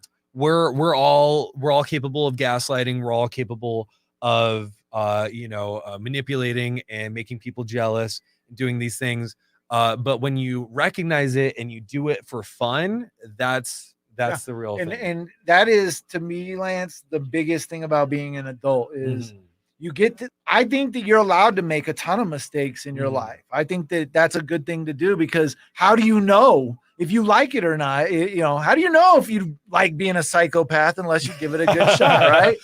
But just like you said, you do these things and then you reflect upon it, and if you grow from it, then that was a good thing. Oh, you know what I mean? absolutely, And so it's absolutely. like, but if you don't and you lean into it, you're like, I really like this being a shitbag. I like the saying, you never make a mistake if you don't make the same mistake twice. Then again, I make the same mistake multiple times all the time. We all do. Yeah. But especially when it comes to romance, I think that it's really difficult to I don't know, to like when it comes, like I feel like we've all like dated people who we think are like psychopaths, right? Or In we've hindsight. like In hindsight, yes. yeah, At the time, absolutely. though- Nobody dates somebody. It's like, oh man, this person's a psycho. I would tell if the girl was attractive during my like slump of being least attractive of my life, which was a good 10 years. Then she was probably a psychopath. I'm like, oh, this chick is crazy. Yeah. And that's just how it is. And it happened a lot in Phoenix on the west side. And I think it happens a lot in Arizona. You see a guy that's kind of like, fugly, with a super hot chick, you could almost bet your mortgage that this girl has issues galore. And it's just how it happens. I don't know. I mean, maybe I'm like, there is no inner beauty, guys. Nobody cares. Okay. It's all about the outer beauty unless they're nuts. Well, real quick, I just want to talk about this like psychopaths are good in bed thing, because first of all, This it's is a so fact. not true. That is not true. I know women who have been with psychopaths who don't give head. They don't make sure that their partner is climaxing. That's They're the not way checking I was in. seeing it. Yeah, like, because you know what, like They're if there's a selfish. give You're and saying take- they're selfish lovers. So there's even with like a BDSM and having like rough like hardcore sex. Yes. There's also, you've got to there's aftercare. Psychopaths don't know about aftercare. they just want to, it's like, oh, I like to. Well, I guess like, I'm a psychopath like, as well. Because what's aftercare? What are you talking about? Aftercare, that's like, it's like a Chinese dinner where at the end everyone gets their cookie. Yeah. Where's the everybody gets their cookie? Yeah. Exactly. Sometimes all like fuck your cookies. Sometimes all aftercare is like, Brad's already in a nap right now. He's sucking on his thumb. That's how I know if I actually like someone because, the difference between like my girlfriend now, I've been dating over a year, and some girls I dated before is that as soon as I orgasm, I didn't want the girls that I was dating before to touch me again for the next like half hour. See, this is why I'm That's at that 9.5 though, is like I'm making sure that everybody finishes. Like he gets one good score on the score report, and now he's Mr. 9.5. Please check out DJ Lance. We're gonna go through your entire Rolodex, Lance. We're gonna see what your average is, and not just your single score. I gotta say, okay, like I don't know if this is TMI, but I feel like my my body count is pretty high for somebody who didn't lose their virginity until after they graduated high school. Okay. Nice. Okay. There you go. That's what I'm talking about. Okay, yeah, you were bottled up and then you're ready to explode onto society. As long as you open the bottle at some point, yeah, you're good to go. Yeah, right. No 40-year-old virgin stories here. And I wonder what that would be like. I'd be a volcano. Yeah, that would be fantastic. Are you telling me that nobody wanted to fuck Steve Carell for 40 years? Well, no, it's Steve that's Carell, right? Yeah. Yeah. Are you guys David saying TMI? You guys were ladies. You wouldn't take a round at that? I would. Good morning. Good morning, Melly. She just joined the stream on Facebook. Say hi to Melly, everybody. What up, Melly? Kirsten. Oh, gave you the thumbs up for making sure she got off good, Lance. So, and then Hector said, boy likes to snuggle after. Dude, I do. Yeah. You know what? He's a Snuggling is part of the aftercare. Okay. I've snuggled with some women that I did not want to, but I calling it aftercare makes it feel like after birth to me. It sounds gross, like aftercare. It's a lot less messy. Yeah. Actually, that's up. not true. No, it's just some cleanup action, I mean, I think Lance is going to make a wonderful husband. Yes. I think he's going to take care of his wife properly, and they're going to live a happy life. Hey, as someone who's married, I'll tell you with lots of strap-ons. There you go. I'll tell you that my wife will agree with me that sex is a huge part of a healthy relationship. Absolutely. I think everyone I might will. as well just be married to Brad. Like, exactly. It's about, we're great friends. Yeah, Right. we're great friends, but like I would like to be putting my wiener inside of you as well. Yeah. You tell me you wouldn't put your wiener inside of beef right now. No, it goes both ways, and I think that's another reason why Start live streaming on OnlyFans too. I had to work up to getting into a healthy relationship because I had to make my sex game better before I could even,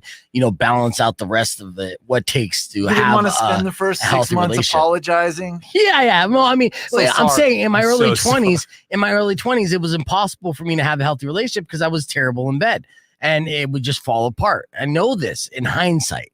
So I had to work on getting better in bed to even consider having a healthy relationship. I think without over revealing, how did you practice this? Well, I had to work on first off, I had to work on my stamina.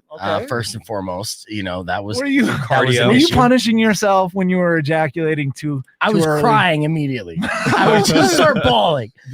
There's a meme format about this. But no, and then honestly, doing morning radio for over a decade helped a lot because I've said this on the stream before. I've come across so many different articles about tips and surveys and things like that. You just acquire this kind of like knowledge and perspective from the other side that has helped. And I've always, sometimes chemistry is a big deal.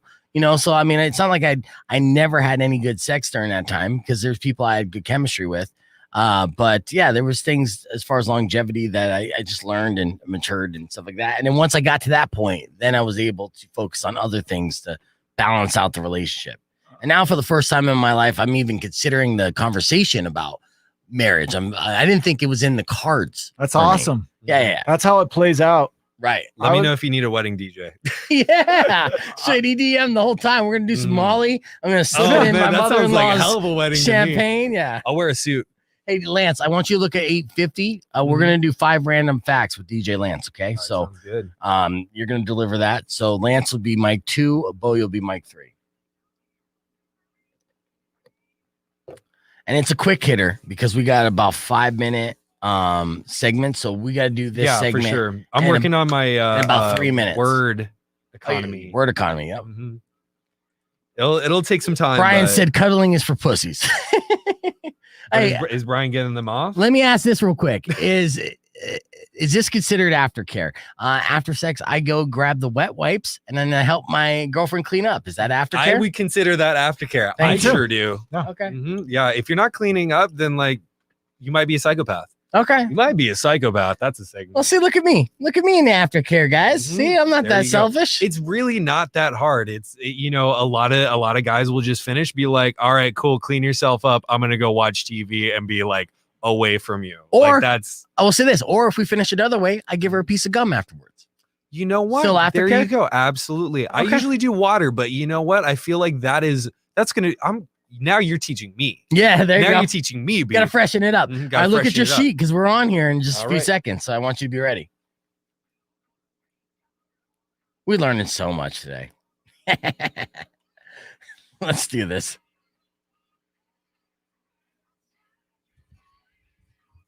"35 seconds. I'm just rocking out the Crowbot real quick.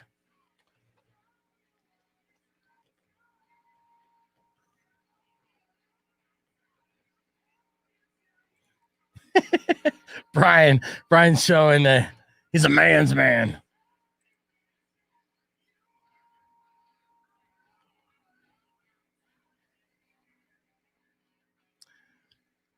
Here we go.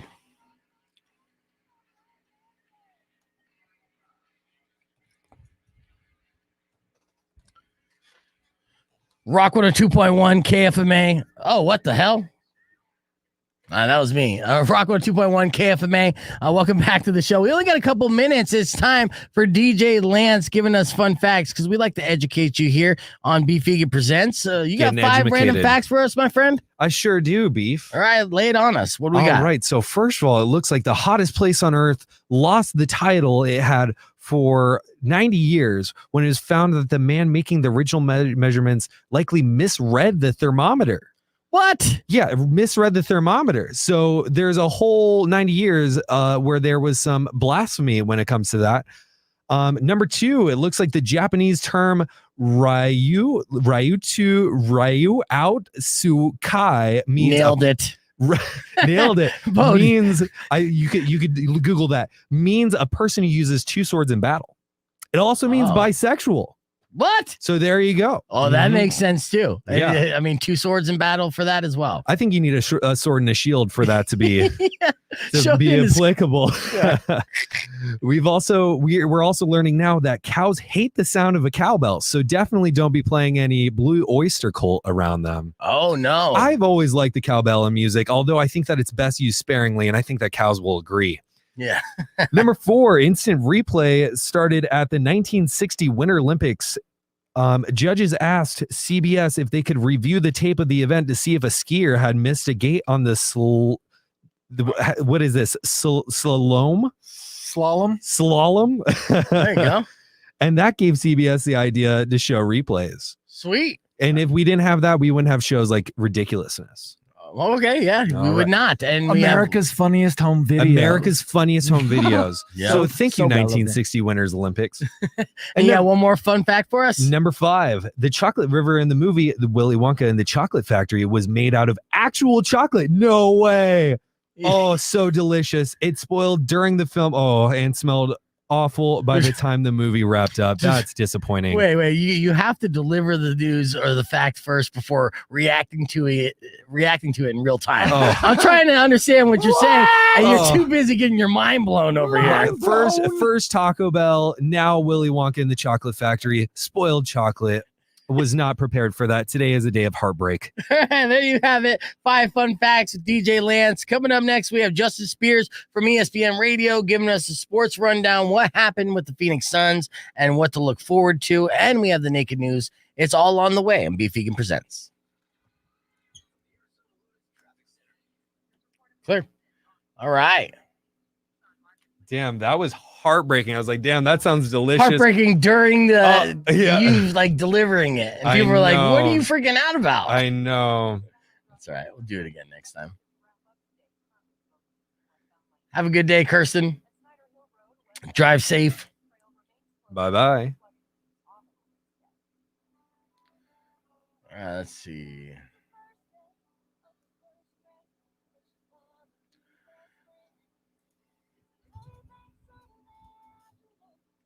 Just reading through all your little comments here. You got a bunch of great ones.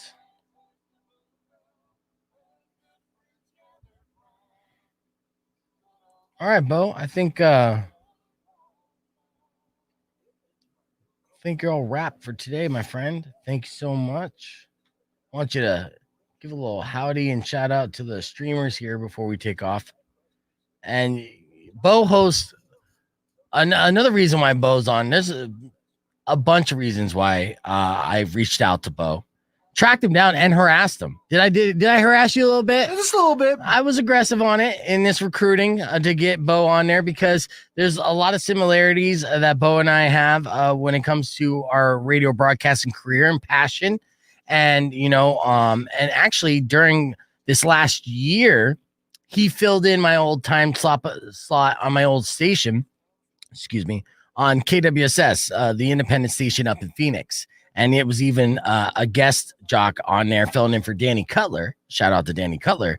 And he hosts a weekly show on Downtown Radio 99.1 called Arizona 411. Arizona 411, something that him and his buddy Pete have been doing for like a decade or how long? Well, at least 7 years, but Pete hasn't been a part of the show for the last 4 years. Right. And in fact, now it's a show that I produce exclusively with my wife. Yeah, this is a beautiful thing too. This show is awesome. It's a 2-man show. It's him and his wife, and they're playing all this great independent music from Arizona. I love that. Yeah, and people would be shocked at the talent level of what it is that we're playing on that show. It's pretty amazing. That's another thing. So, I mean, I have a soft spot for unsigned bands, especially local unsigned bands, because, some of my favorite bands of all time and favorite live show experiences have been unsigned bands. And a lot of those bands have gone on to get signed and find that success and everything. And it's a very hipster moment to be like, I was there when, and to be able to support them when you recognize a talent without the machine behind it. It's literally just like, this is what we got. Come on in, Justin. This is what we got. And then you're like, I love that. And you get goosebump moments at these smaller shows. So yeah, we just spoke to a band the other night that I felt like, man, we're talking to people, and them, the Irie. Yeah. Out of Tempe. We spoke with them the other night, and I just thought we just had a conversation with a band that's going to be huge. Yes. And so, yeah, that is. Johnny Groove is a drummer in that. He's had successful bands. And then Danny Torgerson. Danny is a madman, maniac, musical genius. Yeah, to have Danny involved in any musical project, and you'll find out he's involved in many of them. Yeah. But he takes every band and then playing puts with Badfish up right there. now. Yes, touring around the country with Badfish and playing multiple instruments and stealing the show every single night. The guy, when this guy performs, you can't keep your eyes off of him.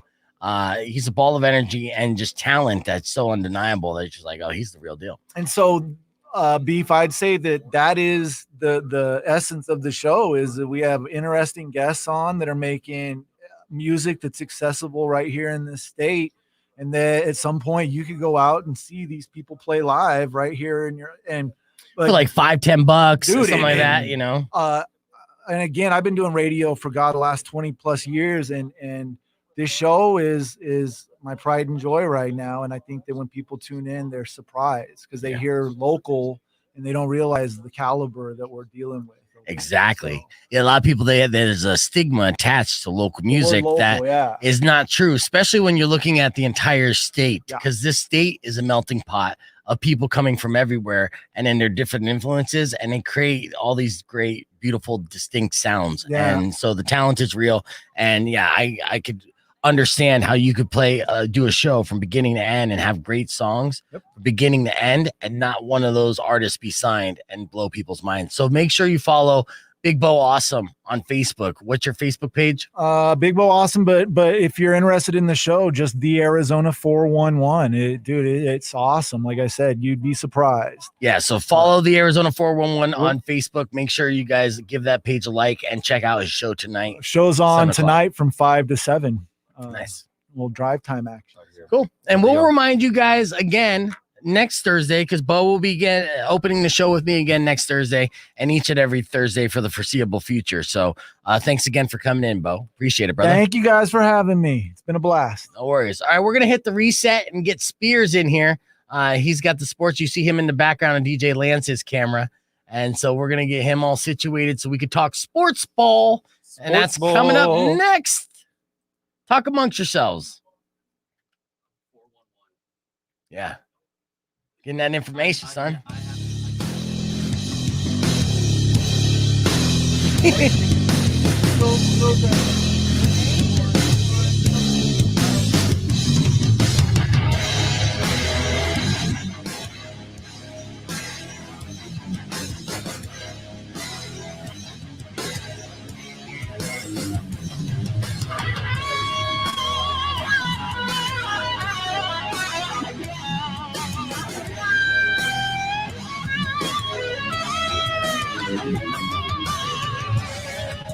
Remember, try not to talk off mic.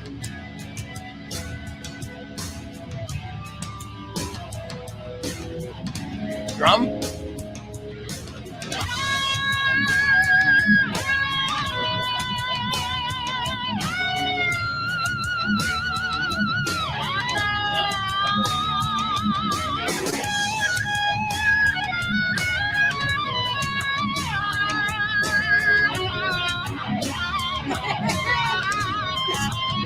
Your old age.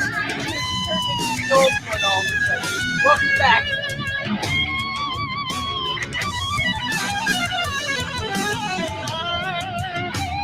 Right.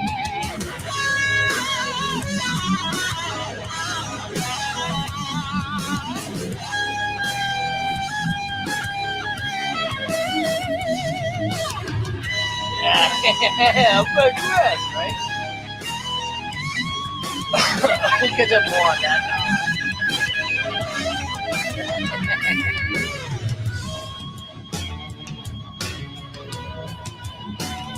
And this is Drum, and this is Justin, this is Bo. You guys all?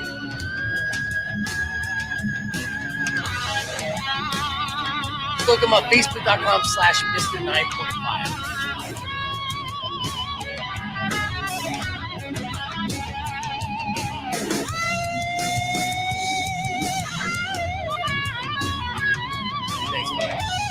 Let you up.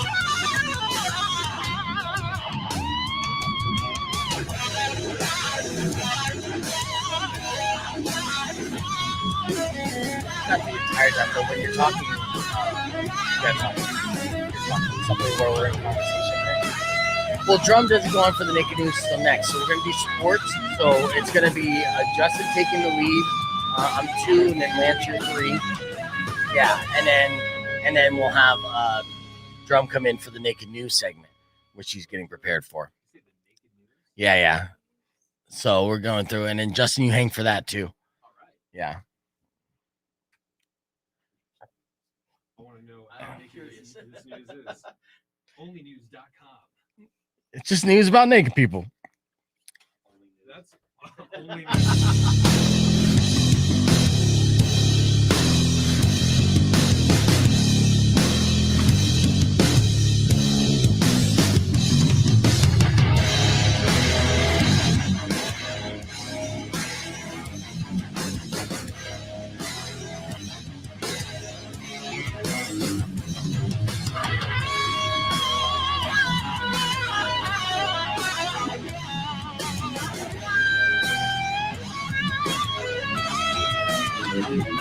Well, that's a start, right?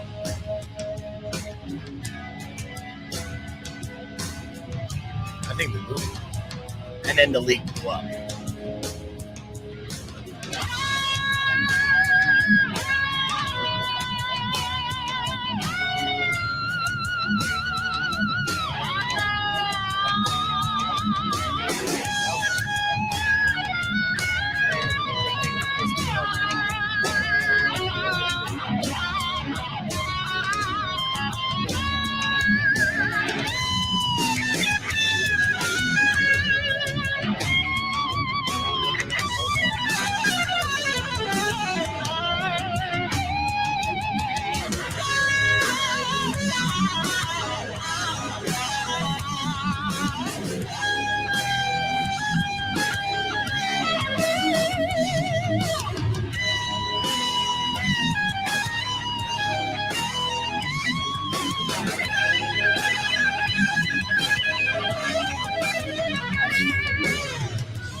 Just up in here.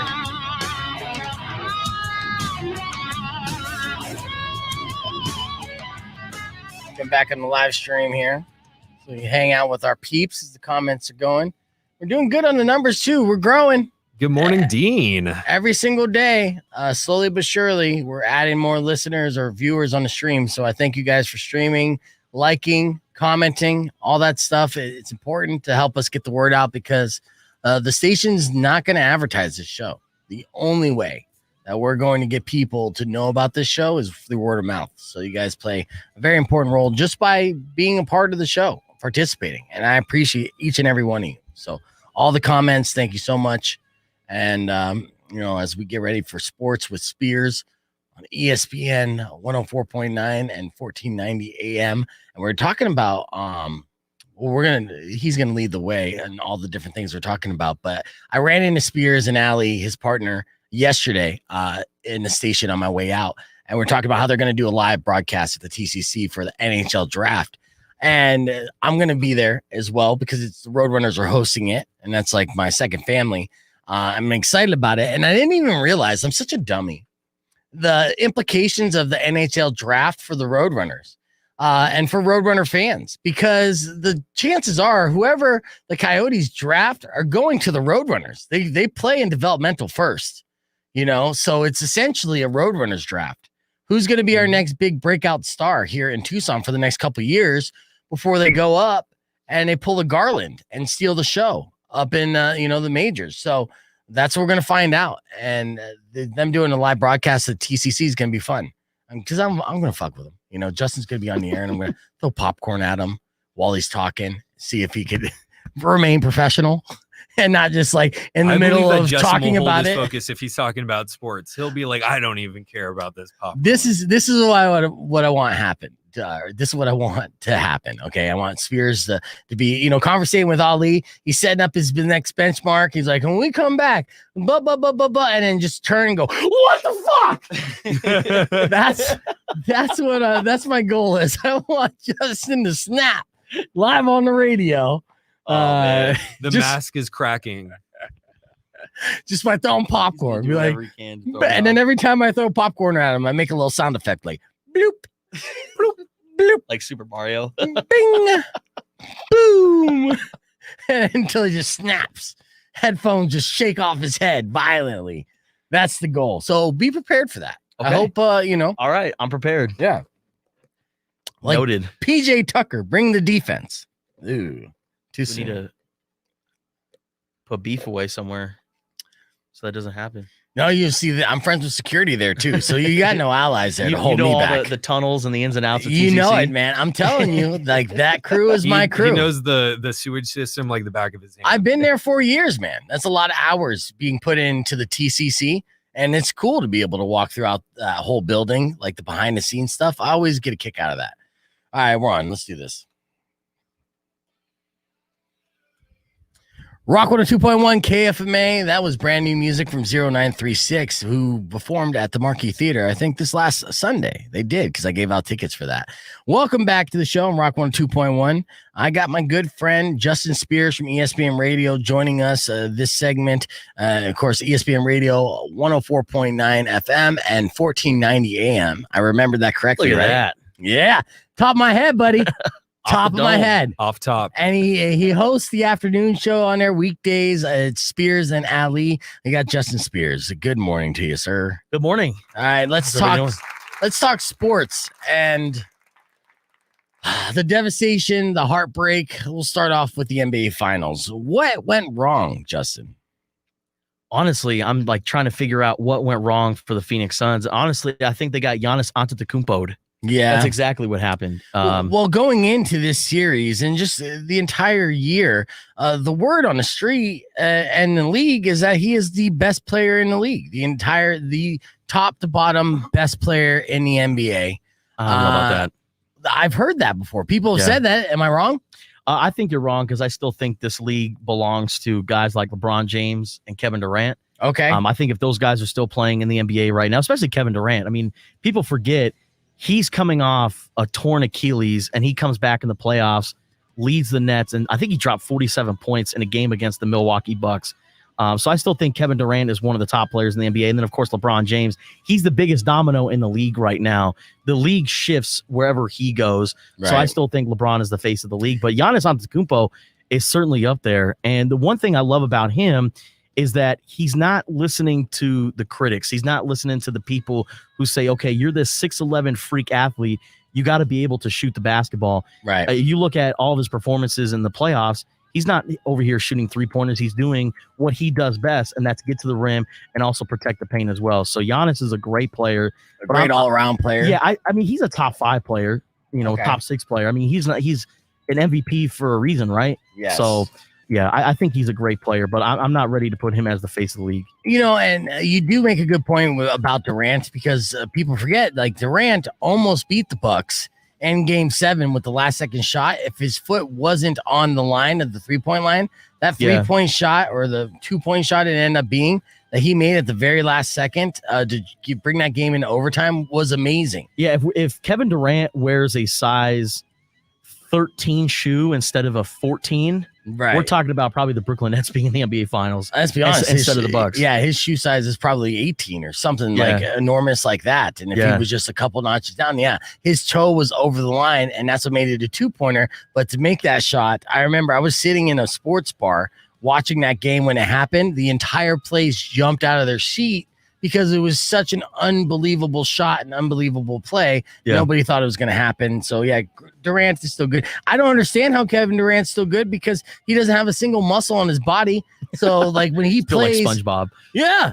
He looks like he's so frail that if anyone hard checks him, he's just going to collapse and die. He's like, what, Mr. Glass. Yeah. But that's the beauty about basketball is that you could be built like a linebacker like Zion Williamson, weigh like 260 pounds, or you can look like Kevin Durant, not be able to bench the bar, and you're still probably one of the best players to ever touch a basketball. Thank God for basketball because skinny guys like me wouldn't be able to compete. It's all about skill, man. Basketball, bro. It's all about skill. Yeah, it is impressive. Well, now that the NBA Finals are over and the Bucks do go down as champions, what is the immediate future for the Suns, and what's the buzz on that?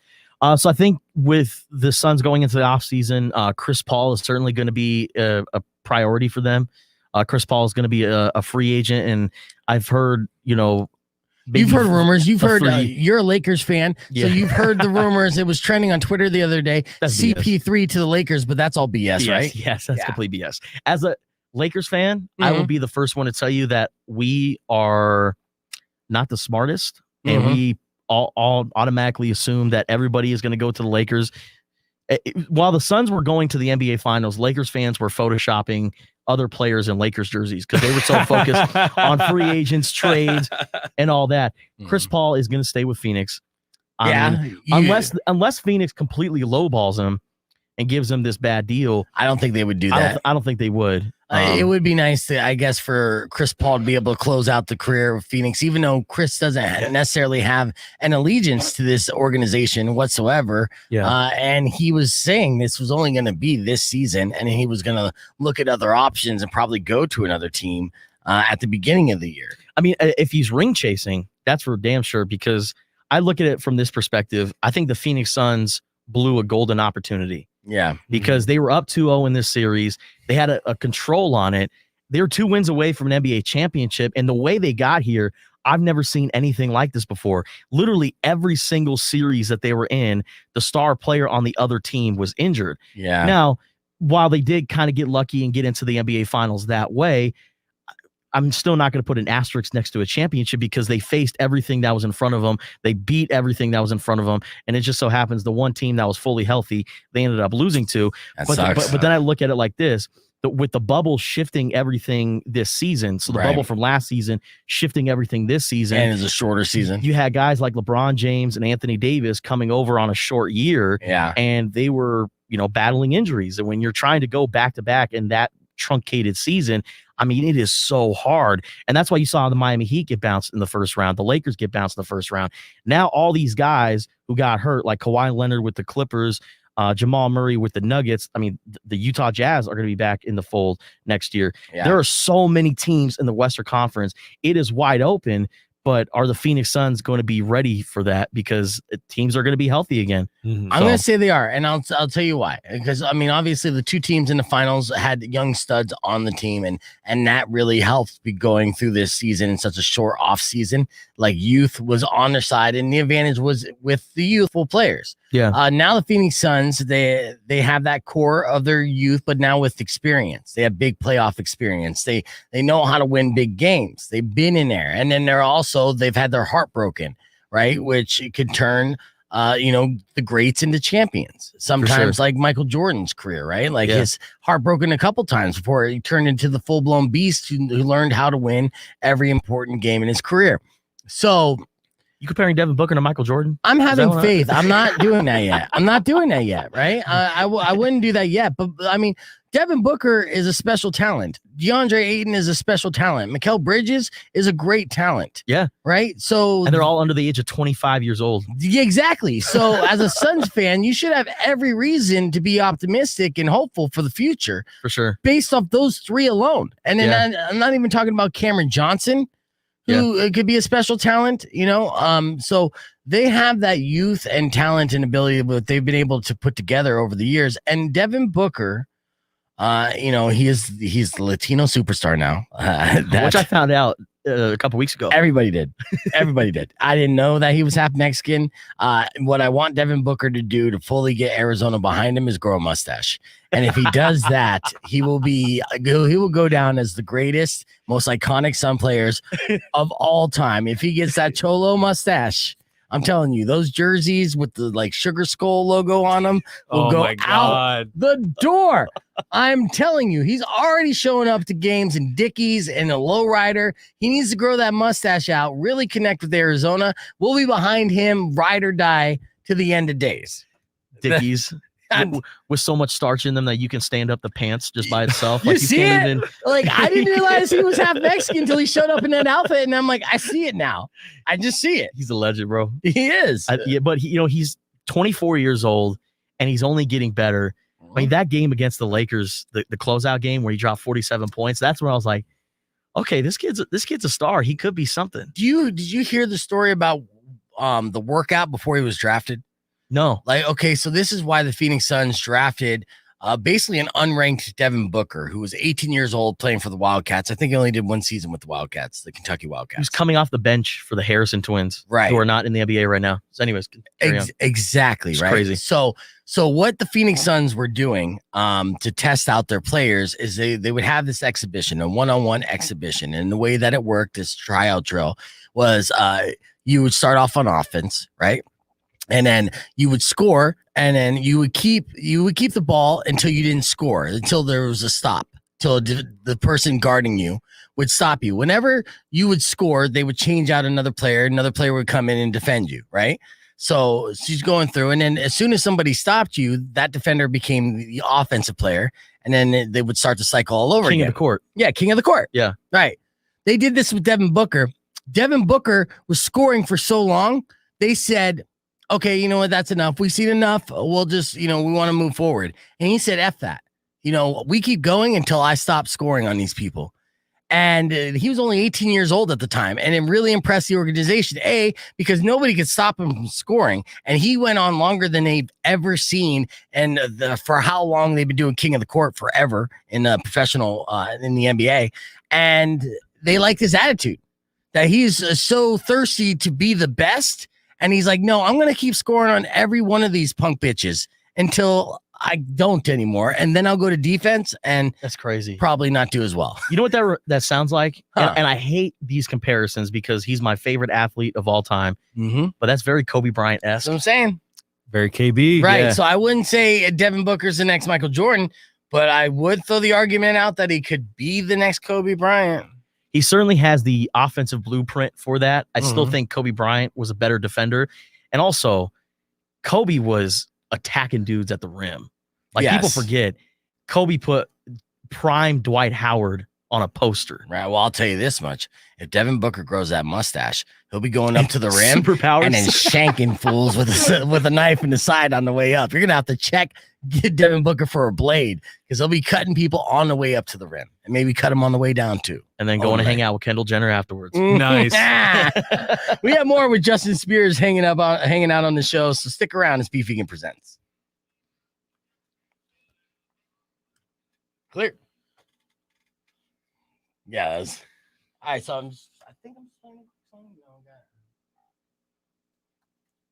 And then is that the naked news after that? Yeah, I think we're gonna do naked news. Yeah. What else do you have in sports, Justin? Shoot. I mean, not really much. It's like a lull week, right? Yeah.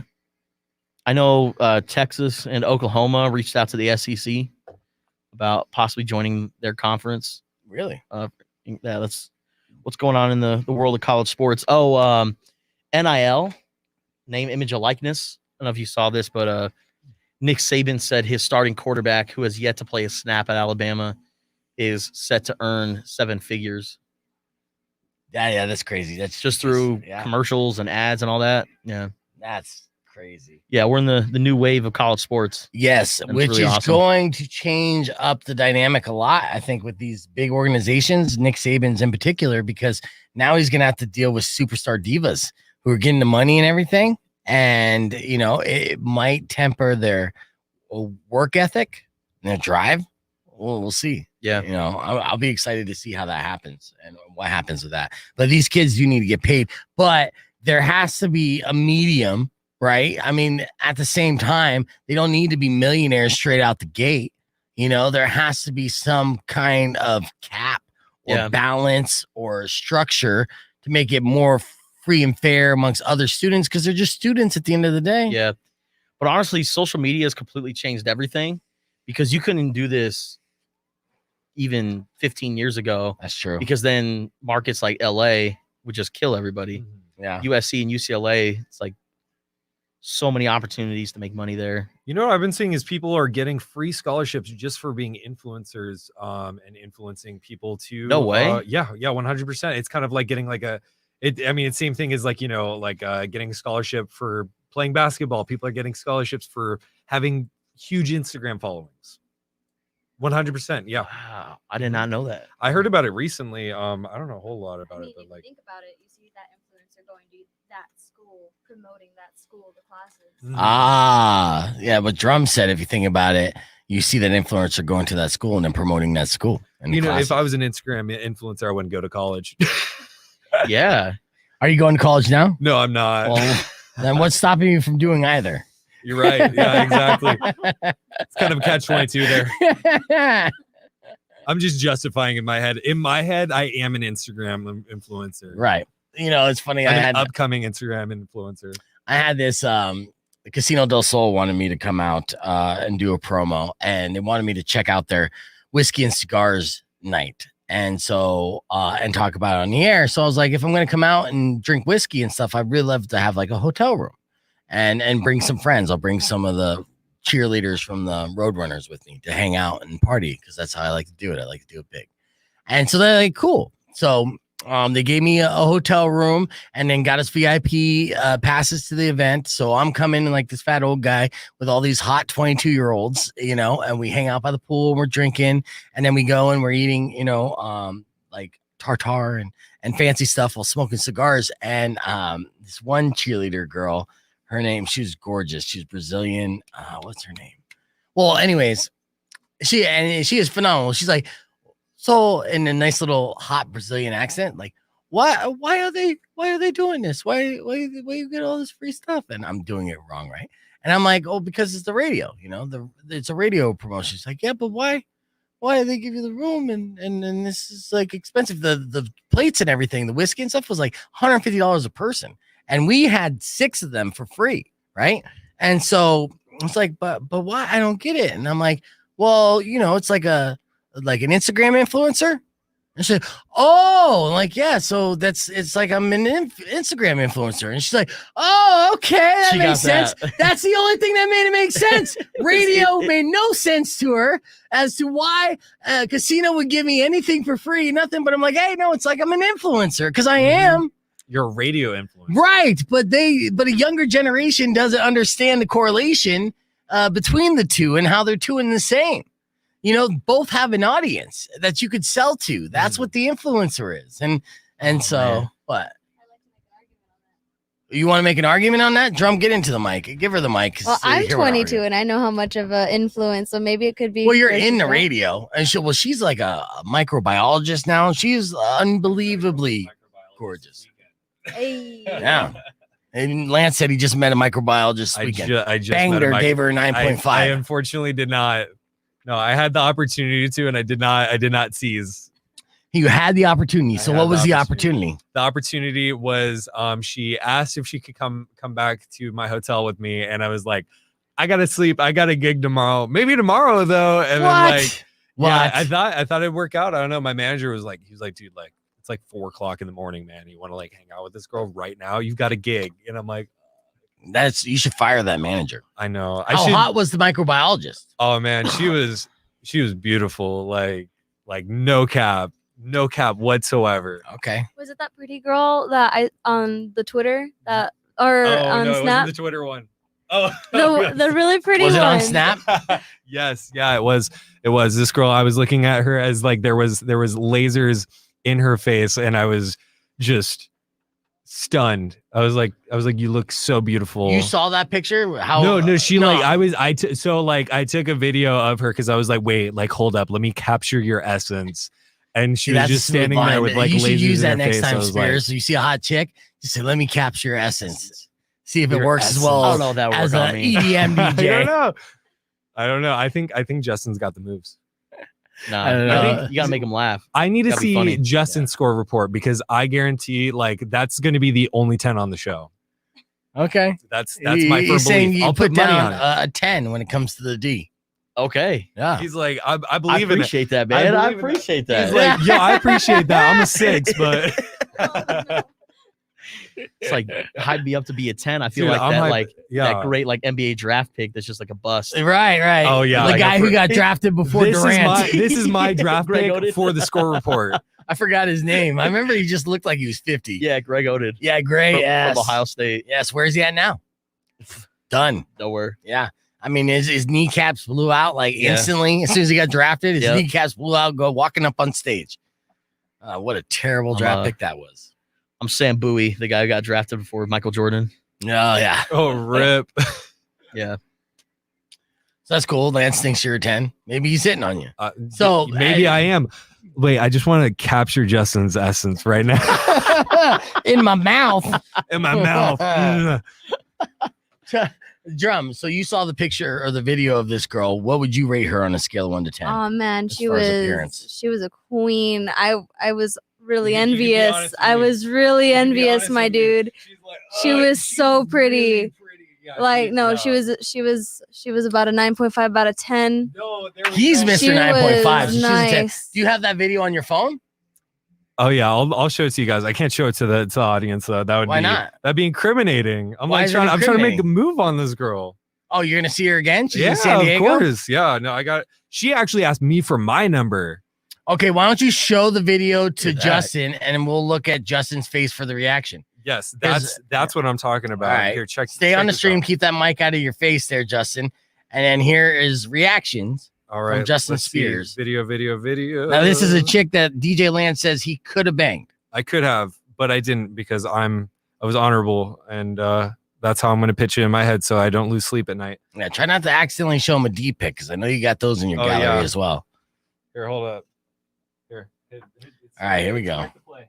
Hit the play button. Hit the play button. Let's see what the reaction is. Okay. Hey. Okay, look at that Hey. reaction. Oh. Yeah, right.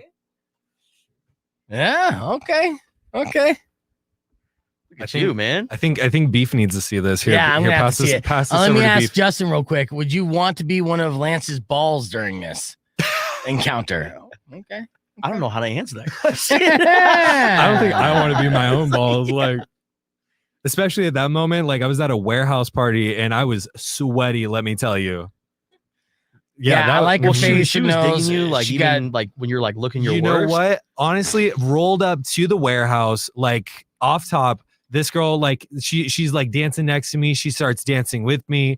She says something to me, and I thought she said, "Your face is beautiful." So I was like, "Thank you. Your face is beautiful too." And she was like, "That's not what I said." That's such a smooth move. Next time you're at a bar, use that exact same line. I'll tell you, like if a girl says I never anything use like the same pickup line "excuse twice. me" or something, well, that's fine. You don't. I'm telling Justin, use this pickup line because if a girl comes up to you and like says "excuse me" to try to make way in the bar, say "thank you. I think you're beautiful too." Like, and then she's like, "I didn't say that," but "oh, I'm sorry, I misheard you." Right? That's a good icebreaker to lead into a conversation. Little stuff like that. You know, I'm just like right off the bat, you tell me that, and I'm like, wow, that's such a good pickup line. Do you think that would work if a dude did that to you to start a conversation?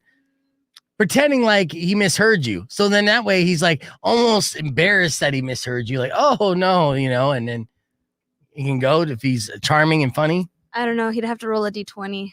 A D20? What's a D20? Well, Drum's a freak. I don't.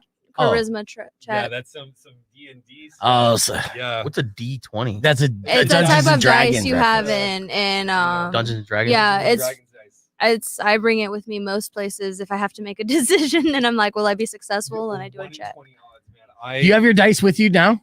I don't. Okay. I Bring it next time. personally, I'm a big fan of the coin flip.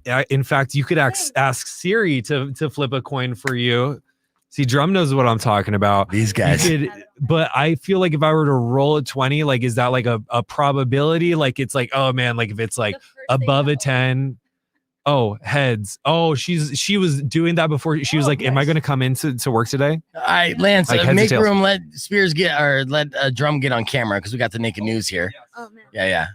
I'm so sorry, Lance. How dare you steal the spotlight? Yeah, squeeze in tight. I know. This is gonna be our We're sharing the mic. Well, you're fourth mic, so you kind of laugh, and if you say anything in the background, yell it. But Drum, I need you to be right on your mic so you don't sound like you're off mic. Okay. Naked news. Which I'll have a special intro for. I don't know if I have it. I don't have it right now. Do I have an old one? The Naked Brothers band? It is not. Good question, though. Learning, but yeah, I'm learning that with Drum, if I don't understand a reference, it's probably Dungeons and Dragons. So if I It's assume been hentai tentacles. Oh my God. Lance already knows me. We're like we're friends before this, but like he knows. I just love seeing Justin's face. Like, I know sports. I don't know what the hell you're talking about here. I actually wanted to paint you something different for your birthday, but then I saw DJ Squirtle and I was like, I have to. Drum made me a painting for my birthday this year. So I do a Twitch stream, which it's just me like, DJing on the Twitch stream. That's, goes without saying. But she made a painting of DJ Bulbasaur because I have a stuffed Bulbasaur that was my brother's that was gifted to me. And like a dinosaur. Yeah, it's like like a dinosaur, Pokemon. Yeah. Oh, okay. Like it's like we're nerds. Here we are. But I put it on my decks because I was like, oh, I got to go take a piss, and I get back, was that one of the nights that I got raided because I think there was like 80 people watching, and I've just got Pokemon sitting on the decks, and 2 days later, Drum made me a nice little painting of DJ Bulbasaur. So yeah, thank you for that. We were in the middle of a Pan Dulce. I had to hook the homie up with a Pan Dulce. Yeah, I will come out with a bunch of different versions instead of saying pandemic. I'm like, whole panoramic. It kind of felt almost like so Drum here, she's been my friend since we worked on promo for the station. What was that, like 2 years ago? About 2 years. Yeah, that's so crazy. I know. I was so envious because everyone had turned 21 before I did. I'm the baby of the group. Yeah, that's true. But you're 22 now, so you're ready to go clubbing. Go. She's going to Vegas next week. Yeah. Are you To really? do it- I'm gonna be do it in like an Vegas adult. tomorrow. Is Starting this tomorrow. Is this your first time going to Vegas as an adult? No, we went right as everything was hitting, and we didn't quite understand what was going on. All right, 10 seconds. Let's get focused. Get your headphones in there. I'm getting ready.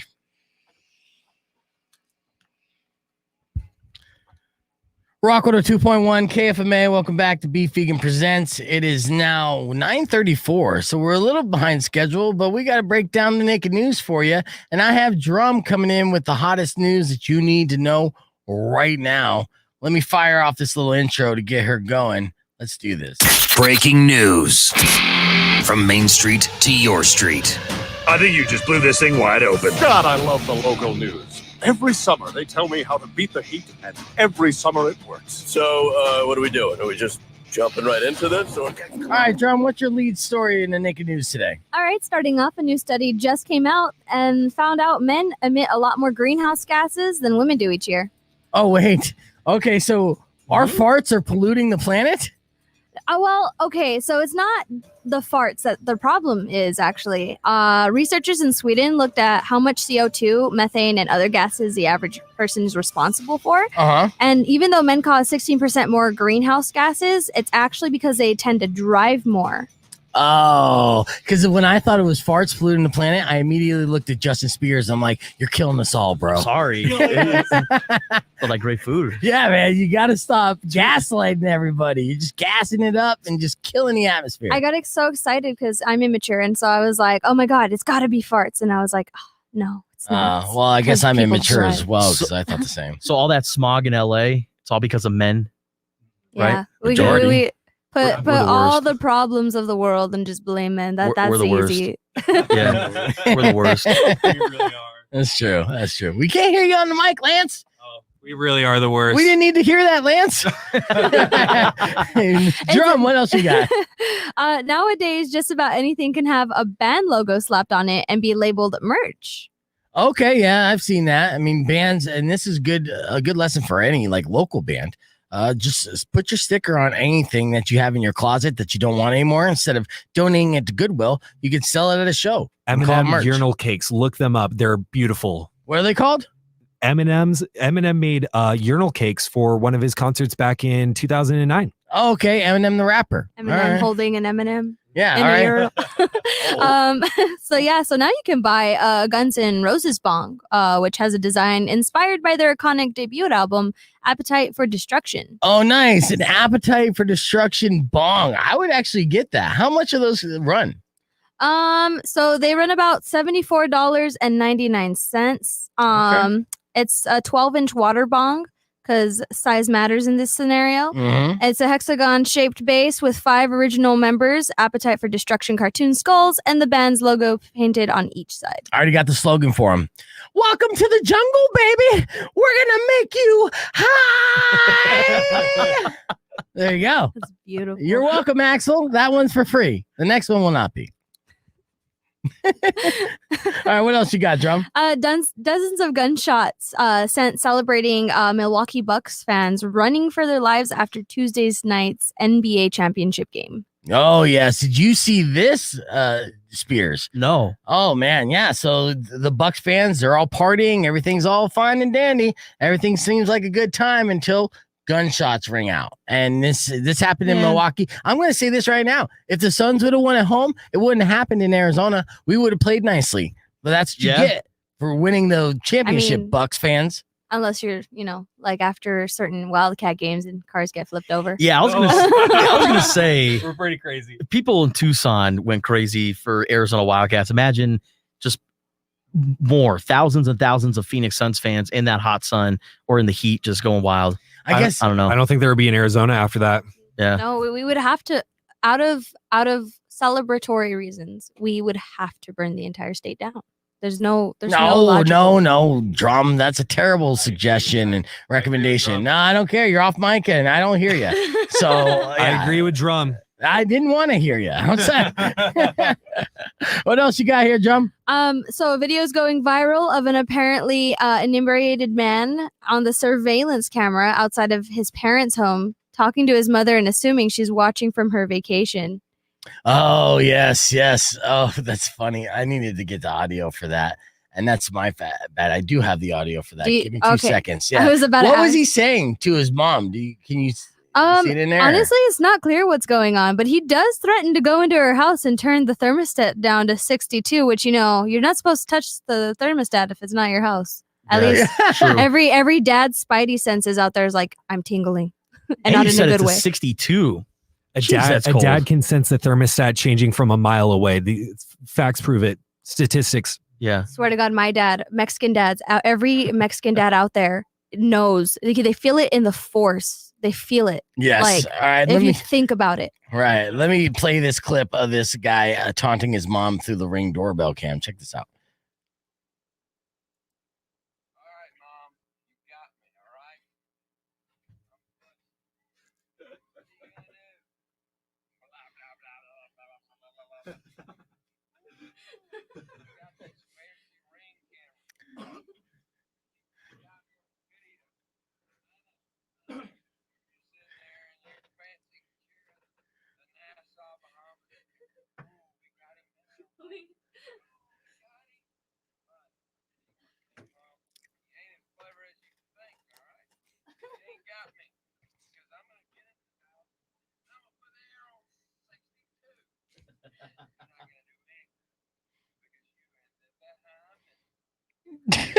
You in the Bahamas.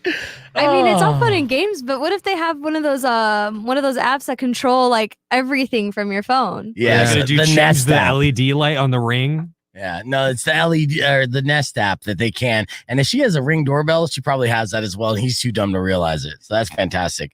I love that story. Anything else you got in the naked news before we wrap things up?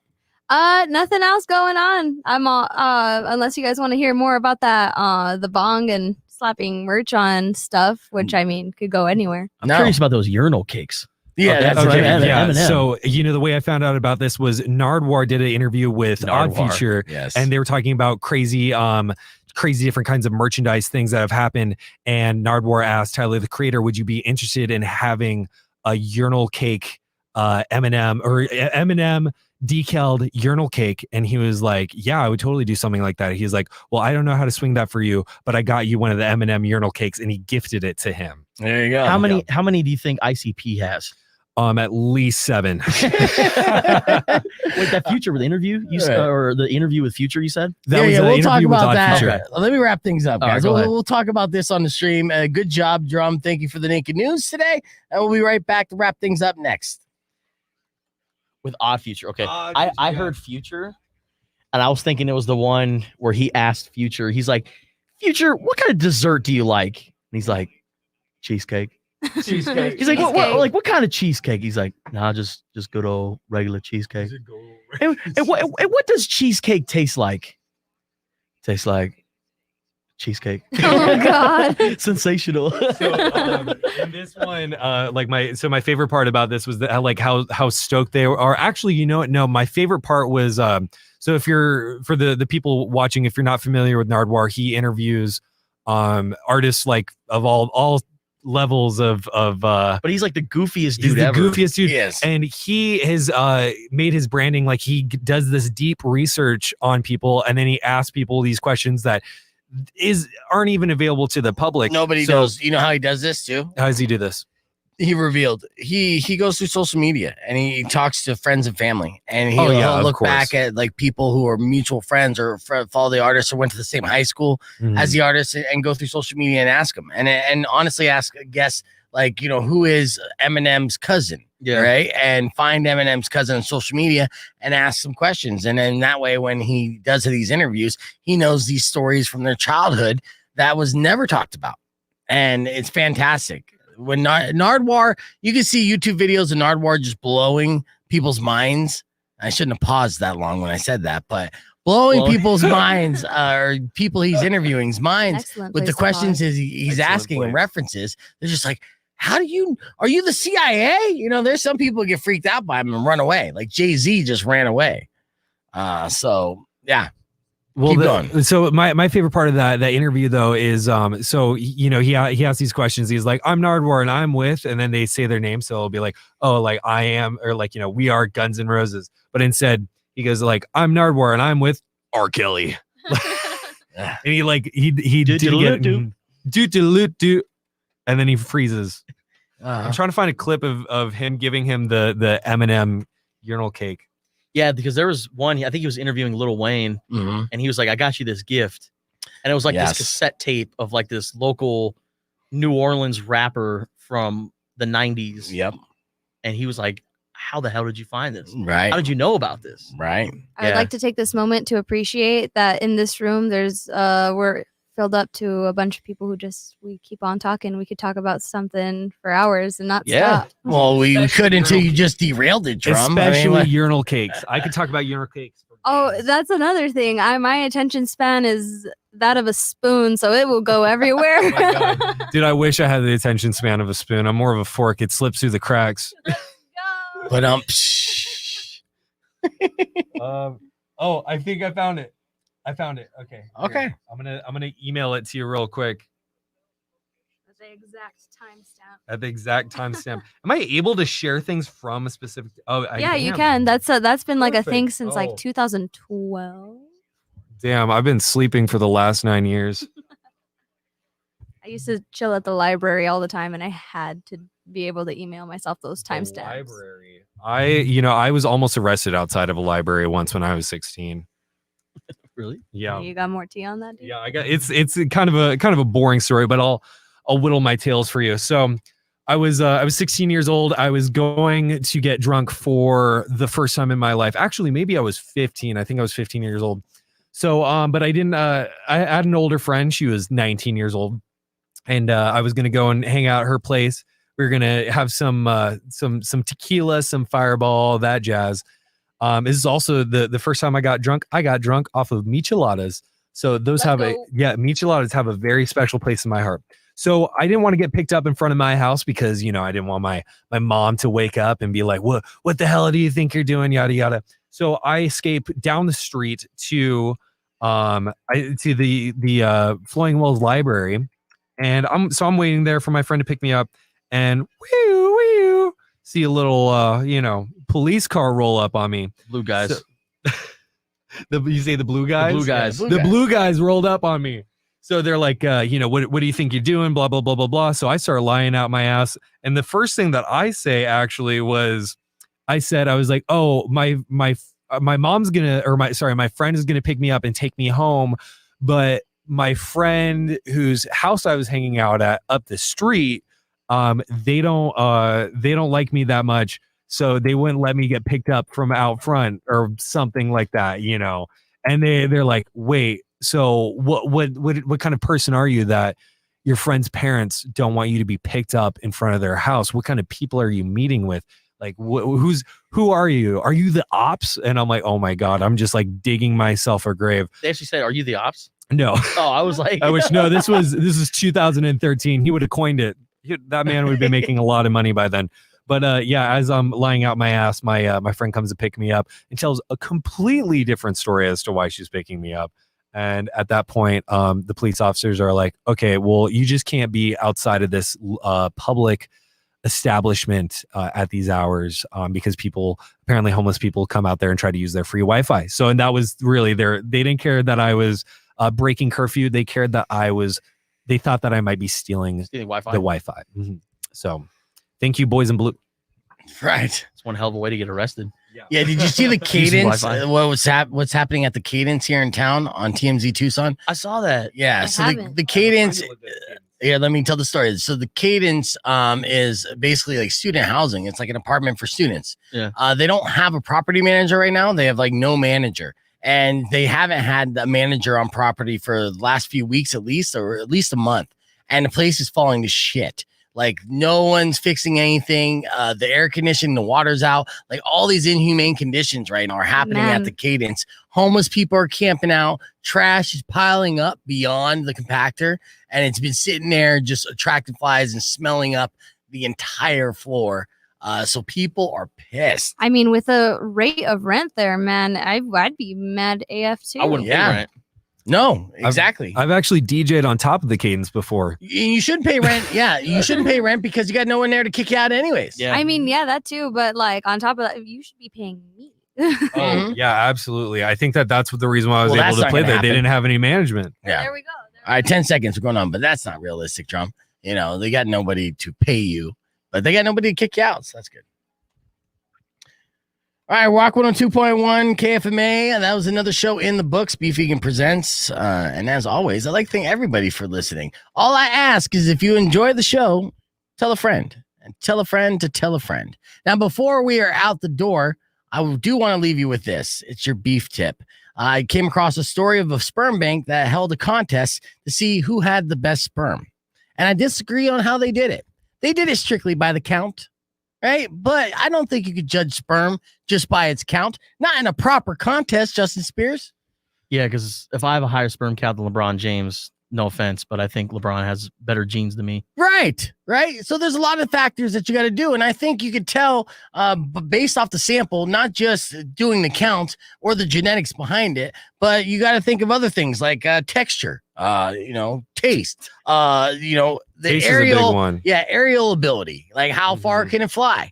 Does it stick against the wall? Things like this are very important Can when you do you're something judging. where you like shoot it at a bullseye, and if it makes like a little hole, how powerful it is? Absolutely. And usually the bullseye Sperm per minute. Usually a bullseye is someone else's face. And these are things that you could do to properly judge what the best sperm is. You can't just go by the count. I think that's completely Look, unfair. This contest wouldn't be a real contest if you couldn't. You have to compare how many times somebody can get it up and do it again.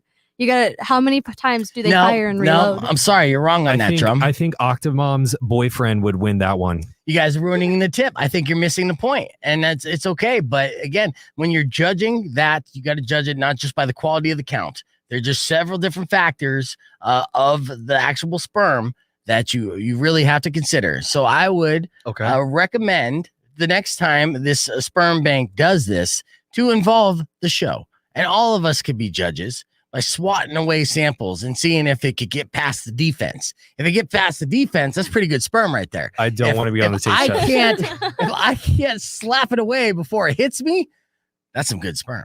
Trust me. I know. So how do we determine who has like what role? I've already called as dibs far as on not judges? being the taste tester. Yeah.